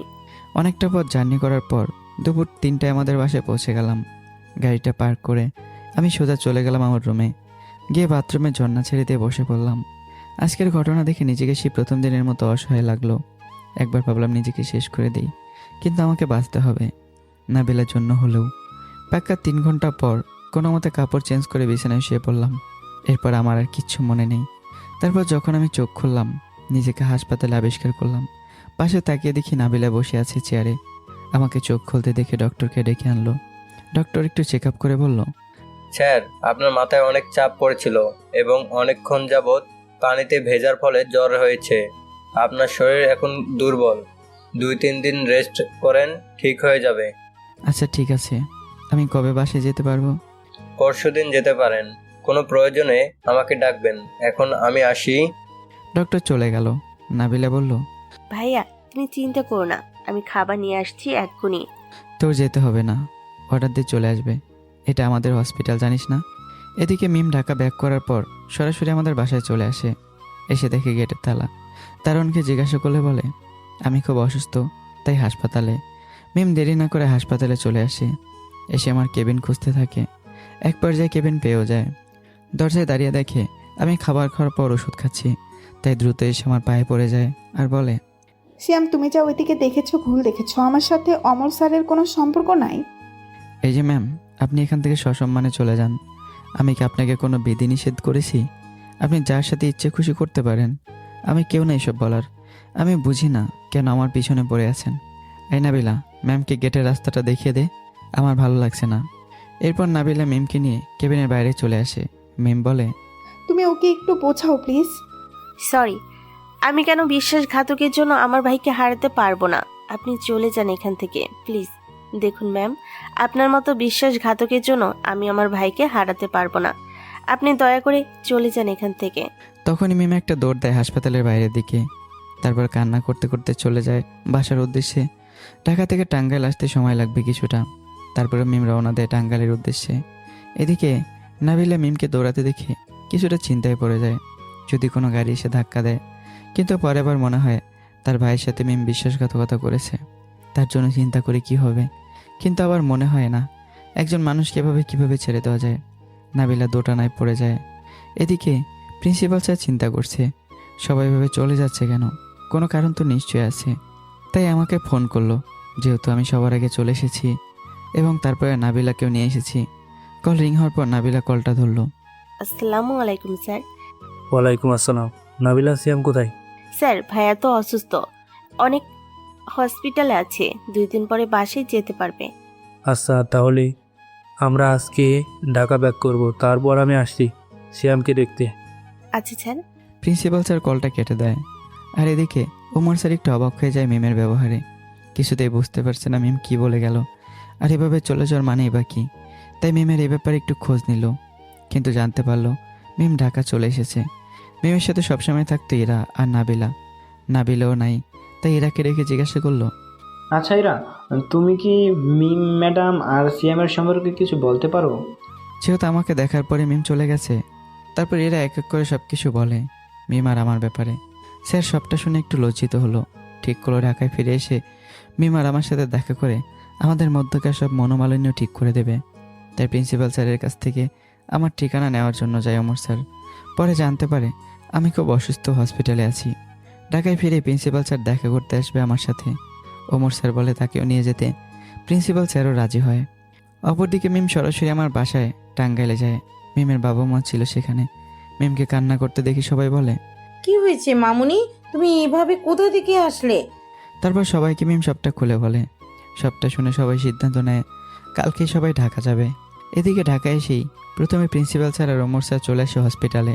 প্রিন্সিপাল স্যার কিছুক্ষণ কথা বলে চলে যান। ওমর স্যার বলেন সে কিছুক্ষণ পর যাবে। প্রিন্সিপাল স্যার চলে যাওয়ার পর ওমর স্যার বলেন, সিয়াম, আমি তোমাকে একটা কথা বলতে চাই। আমি যদি জানতাম তুমি আর মিম ম্যাম রিলেশনে আছো, তাহলে তো কখনোই মিমকে প্রপোজ করতাম না। রিলেশনে আছে মানে? মিম তো সব বললো, তুমি আর মিম নাকি রিলেশনে আছো। আমাকে ভালোভাবে বুঝিয়ে বললো। আসলে আমি না জেনে মিমকে প্রপোজ করে বসেছিলাম। স্যার এসব আপনাকে কে বলেছে? মিম আমাকে সব কিছু বুঝিয়ে বলেছে। আমি আমার ভুলটা বুঝতে পেরেছি। আমি তোমাদের মাঝে কোনো দূরত্ব সৃষ্টি করতে চাইনি। তুমি ভুল বুঝে থেকো না, আমি আসছি। তারপর নাবিলা বলল, ভাইয়া তাহলে কি আমরা ভুল করলাম, না বুঝে মিম ম্যামকে এভাবে তাড়িয়ে দিলাম? চিন্তা করো না, ও কোথায় গেছে আমি জানি। ওর কাকার বাসায় গেছে। ওর কাকার বাসা ঢাকাতেই, তাই চিন্তা করতে হবে না। আমাকে একটু পর ছুটি দেওয়া হলো। আমি বাসায় চলে গেলাম। এভাবেই আমি একটু সুস্থ হয়ে উঠলাম। আমি আর নাবিলা বসে আছি সোফায়। এমন সময় বাসার কলিং বেল বেজে উঠলো। নাবিলা দরজা খুললো। নাবিলা, কে এসেছে রে? নাবিলা কিছু বলছে না দেখে আমি গেলাম দরজার দিকে। তখনই দেখি বাবা মা ভাইয়া ভাবি সবাই আছে। তখনই বাবা আমার দিকে এগিয়ে এসে ঠাস করে একটা চট দিল গালের মধ্যে এবং জড়িয়ে ধরে বলল, আমরা না হয় একটু ভুল বুঝে তোর প্রতি অন্যায় করে ফেলেছি, তাই বলে কি আমাকে ক্ষমা করতে পারবে না? তোর মা কতটা অসুস্থ ছিল, তোর জন্য চিন্তায় একেবারে বিছানায় পড়ে গিয়েছিল। কিভাবে পারলি আমাদের ভুলে থাকতে? আমি চুপ করে আছি। আচ্ছা, আমি তোর ভাই পড়ছি, তাও একটু কথা বল আমার সাথে। মা বাবা, তোমরা কি বলছো এইসব? তোমাদের প্রতি আমার কোনো রাগ নেই। এসব বলে আমাকে পাপী বানিও না। তোমরা হয়তো দোকায় পড়ে এসব করে ফেলেছো। তাছাড়া আমি তোমাদেরকে মাফ করে দিয়েছি। এই বলে সবাইকে জড়িয়ে ধরলাম। তখনই ভাইয়া বলল, আমি গরিব বলে আমাকে ভুলে গিয়েছিস? তারপর আমি গিয়ে ভাইয়াকে জড়িয়ে ধরলাম। আমি জিজ্ঞাসা করলাম, ভাইয়া ওনারা কারা? মনে হচ্ছে উনি ভাবি, আর এটা আমার ভাসতে, তাই তো? একদম ঠিক বলেছিস। তারপর বাবা মা নাবিলার দিকে ইশারা করে বলল, এই মিষ্টি মেয়েটা কে রে বাবা? তোমাদের পরিচয় করে দিই। ও হচ্ছে আমার কলেজের টুকরো একমাত্র আদরের ছোট বোন নাবিলা। আর নাবিলা, ওনারা হচ্ছেন আমার বাবা মা ভাইয়া ভাবি। আসসালামু আলাইকুম আঙ্কেল আন্টি। শিয়াম, তোর বোন এখনো আমাদের মা বাবা হিসেবে মেনে নিতে পারে নাই। মা বাবা, আমি আসলে একটু ভয়ে ছিলাম। তাছাড়া মা বাবা চলে যাওয়ার পর কেউ এভাবে বলে নাই। ভাইয়া কখনো মা বাবার অভাব বুঝতে দেয় নাই। আরই পাগলি মেয়ে, আমরাই তোর বাবা মা। হ্যাঁ, আজকে থেকে তুমি আমাকে বাবা আর ওনাকে মা বলে ডাকবে। আচ্ছা ঠিক আছে। এরপর সবাই কথা বলছিলাম। অনেক বছর পর সবাই একসাথে। নাবিল আজকে অনেক খুশি বাবা মাকে পেয়ে। এমন সময় মেয়ে আর তার বাবা এসে হাজির। এসে বলে, সবাইকে ক্ষমা করে দিলে আমাকে কি ক্ষমা করা যায় না? আমি কি খুব বেশি অপরাধ করে ফেলেছি? আমাকে ক্ষমা করা যায় না? জবাব দাও সিয়াম। যদি তুমি সুসংবাদ শুনতে চাও তবে এখন চুপচাপ থাকো। কালকে সকালে এ বিষয়ে কথা হবে। মিমকে কথা বলার সময় সবাইকে ইশারা করলাম। সবাই আমার সাথে হ্যাঁ মেলালো। তখন আমি নাবিলাকে বললাম, নাবিলা, তুমি সবার ব্যবস্থা করে দাও তো আপু। আচ্ছা যাচ্ছি ভাইয়া। পাশ থেকে ভাবি বলে উঠলো, আমি যাচ্ছি ওকে সাহায্য করতে। তারপর দুজনে মিলে চলে গেল উপরতলায় একটা করে রুম ঠিক করতে। আমি ফুপি আর আঙ্কেলকে ইশারা করলাম মিমকে পাঠিয়ে দিতে। ওনারা সেটা বুঝে মিমকে বললেন, মিম তুই যা ওদের সাথে। যাচ্ছে এখন, কিন্তু কালকে যেন সুসংবাদ পাই, না হলে আমি নিজের কি করে ফেলবো তোমরা কল্পনাও করতে পারবে না। এগুলো বলে মিম চলে গেল। মা বাবা বলছে, আচ্ছা সিয়াম, কোনোভাবে কি ক্ষমা করা যায় না মিমকে? হ্যাঁ যায়, তবে আমার কথা শুনতে হবে তোমাদের। কি কথা? আমরা রাজি আছি। তাহলে শুনুন, কি বললাম আপনারা একটু পরে জানতে পারবেন। আচ্ছা মিম কি তাহলে মানবে যদি কোনো কিছু করে বসে? আরে মানবে, আপনাদের যা বললাম তাই করেন, তাহলেই হবে। তারপর সবার জন্য খাবার বাইরে থেকে অর্ডার করলাম, যেহেতু রান্না করা এখনও হয়নি বাসায়। সবাই মিলে রাতের খাবার খেয়ে যে যার রুমে শুয়ে পড়লাম। পরদিন সকালবেলা আমি আমার বন্ধুদেরকে ফোন করলাম, সবটা খুলে বললাম। তারা সবাই ডেকোরেশনের আইটেমগুলো নিয়ে চলে আসলো। বাড়ি সাজানো হচ্ছে। মা বাবা আমরা সবাই ড্রয়িং রুমে বসেছিলাম। তখনই মিম এসে বলল, আচ্ছা বাসাটা সাজাচ্ছে কেন? আমার সুখবর কি হলো? সব বলবো, তার আগে আমাকে একটা কথা দে আমার মাথা ছুঁয়ে। কি এমন কথা যে আর তোমার মাথা ছুঁয়ে প্রমিস করে তারপর বলতে হবে? আগে কথা দে, তারপর বলবো তোর সুখবর। প্রমিস করলাম, তুমি যা বলবে আমি তাই মেনে নেব। এখন হয়েছে? সুখবরটা হচ্ছে এই, আমরা সবাই মিলে তোমার বিয়ে ঠিক করেছি আজকে। এটাই তোমার সুখ। আর তুমি আমাকে কথাও দিয়েছো, আমি যা বলবো তাই মানবে। আজকেই? আচ্ছা ঠিক আছে, পাত্রটা কে? হেসেই বলেছে। মিম মনে করেছে পাত্রটা আমি, তাই সে অমত করে না। পাত্র তোমার ভার্সিটিতে পড়ে স্টুডেন্ট। সিএম তো তোমাকে মেনে নিল না, তাই ওর সাথে তোমার বিয়ে হবে। মিম এই কথাটা শুনে একদম যেন আকাশ থেকে পড়ে। যার সাথে মিমের বিয়ে হবে সে আমি না অন্য কেউ। সাথে মিম বলে, না বাবা, আমি বিয়েটা করতে পারবো না। শ্যামকে ছাড়া কাউকে বিয়ে করতে পারবো না। তুই কিন্তু তোর বাবার মাথায় হাত দিয়ে প্রমিস করেছিস। তুই যদি এখন প্রমিস না পূরণ করিস তাহলে তোর বাবা মারা যাবে। তুই কি চাস তোর বাবা মারা যাক? যদি না চাস তাহলে বিয়েটা করে নে। তোমরা আমার সাথে এটা করতে পারলে? তোমরা একটাবারও ভেবে দেখলে না আমি ভালো থাকতে পারবো কিনা তার সাথে? আর তোমাদের কি বলবো, যেখানে শ্যাম নিজেই আমাকে দূর করে দিচ্ছে, অতীতের সব কিছু ভুলে গেছে। আচ্ছা মা, এখন রুমে যাও। ভুলেও পালাতে বা নিজের ক্ষতি করতে চেষ্টা করো না, তাহলে আমি হয়তো বেঁচে থাকতে পারবো না। আমি আর নিজেকে কি করব? এখন তো আমি আর আমি নেই, আমি জীবন্ত লাশ হয়ে বেঁচে আছি। এই বলে মিম কান্না করতে করতে চলে যায় রুমে। এসে দরজা আটকে দিয়ে কান্না করছে। এদিকে আমি মনে মনে বলছি, আর একটু সময় অপেক্ষা করো। আমি সত্যি তোমার কষ্ট নিতে পারছি না। খুব দ্রুত তুমি আমার হবে, আর তো মাত্র কিছুক্ষণ, মনে মনে বললাম। তারপর কোনো প্রকার খুব বেশি আনুষ্ঠানিকতা ছাড়াই বিয়ের কাজ সম্পন্ন করতে যাচ্ছি, শুধুমাত্র বন্ধুরা আর পরিবারের লোকজন নিয়ে। সন্ধ্যায় ভাবি আর নাবিলা গিয়ে মিমকে সাজিয়ে নিচে নিয়ে আসলো। তখন আমি মামাকে চোখে চোখে খুঁজছে। আশায় যে আমি কখন এসে বলবো, মিম আমি তোমাকে হারাতে চাই না, প্লিজ চলো আমরা বিয়ে করে ফেলি। চারদিকে আমাকে খুঁজতে থাকে মিমের দু চোখ, আর চোখ দিয়ে পানি পড়তে থাকে। পাশে বসা পাত্রের দিকে একবারও তাকায় না। একটু পর কাজী সাহেব আসলো, বিয়ের কাজ শুরু করলো। এখন মিমের ভেতরে আশা ভরসা একদম ভেঙে চুরমার হয়ে গেল। আমাকে একদম হারিয়ে ফেলবে। কাজী সাহেব বিয়ের কাজ শেষ করে চলে গেলেন। মিম অনেক কান্না করছে। সবাই দাঁড়িয়ে আছে। হঠাৎ মিম চোখ তুলে দেখে পাশে বসা ছেলেটার হাতে আমার মতো একটা দাগ। না, এটা তো ভুল হতে পারে না। হঠাৎ করে মিম ছেলেটাকে খুব শক্ত করে জড়িয়ে ধরে। সবাই অবাক আর লজ্জা পেয়ে ওখান থেকে চলে যায়, শুধু নাবিলা বাদে। মিম বলে ওঠে, কেন আমাকে কষ্ট দিলে? কেন? জবাব দাও। আমি আজকে তোমাকে না পেলে আমি নিজেকে শেষ করে দিতাম। তুমি বুঝতে পারলা কেমন করে যে আমি সিয়াম? আমার ভালোবাসা ভুল হতে পারে না, তাই আল্লাহ আমাদের এক করে দিচ্ছেন। প্রায় 2 মিনিট পর নাবিলা পাশে থেকেই, এটা ড্রয়িং রুম ভাবি, একটু সাবধান, আমি চাই। নাবিলার আওয়াজ পেয়ে দুজন আলাদা হয়ে যায়। আর লজ্জা পেয়ে মিম বলে, সব দোষ তোমার। তুমি আগে আমাকে বলে দিলে এমন হতো না। এখন রুমে চলো। সব দোষ নন্দকোষ। আমি তো সারপ্রাইজ দিতে চাইছিলাম, কিন্তু তুমি ধরেই ফেললা। হয়েছে, এখন আর বলতে হবে না। এখন শুধু প্রতিশোধ হবে। জানো কতটা কষ্ট পাইছি আমি? তারপর রুমে গিয়ে দরজা বন্ধ করে দেওয়া মাত্রই আমার উপর আক্রমণ চলল। আরে ছাড়ো, মেরে ফেলবে নাকি? এখন আর কোনো ছাড়াছাড়ি নাই। অনেক কষ্ট দিয়েছ, সব উসুল করবো এখন। তারপর আমি আস্তে আস্তে গিয়ে চারটো ট্যাগ করে দিলাম, আস্তে আস্তে আর একটু গভীরে। আর তারপর মেতে উঠলাম এক আদিম খেলায়। এর পরেরটুকু জানতে বিয়ে করেন, অথবা ইতিহাসের বইয়ের পৃষ্ঠা নম্বর চুদলিংপং ভিজিট করেন। এভাবে পূর্ণতা পায় আমার আর মেমের প্রেম কাহিনী। তো কেমন হয়েছে বন্ধুরা, কমেন্ট করে জানাবেন। তৈরি থাকবেন আরেকটা নতুন গল্পে। দেখা হচ্ছে আবারও। টাটা।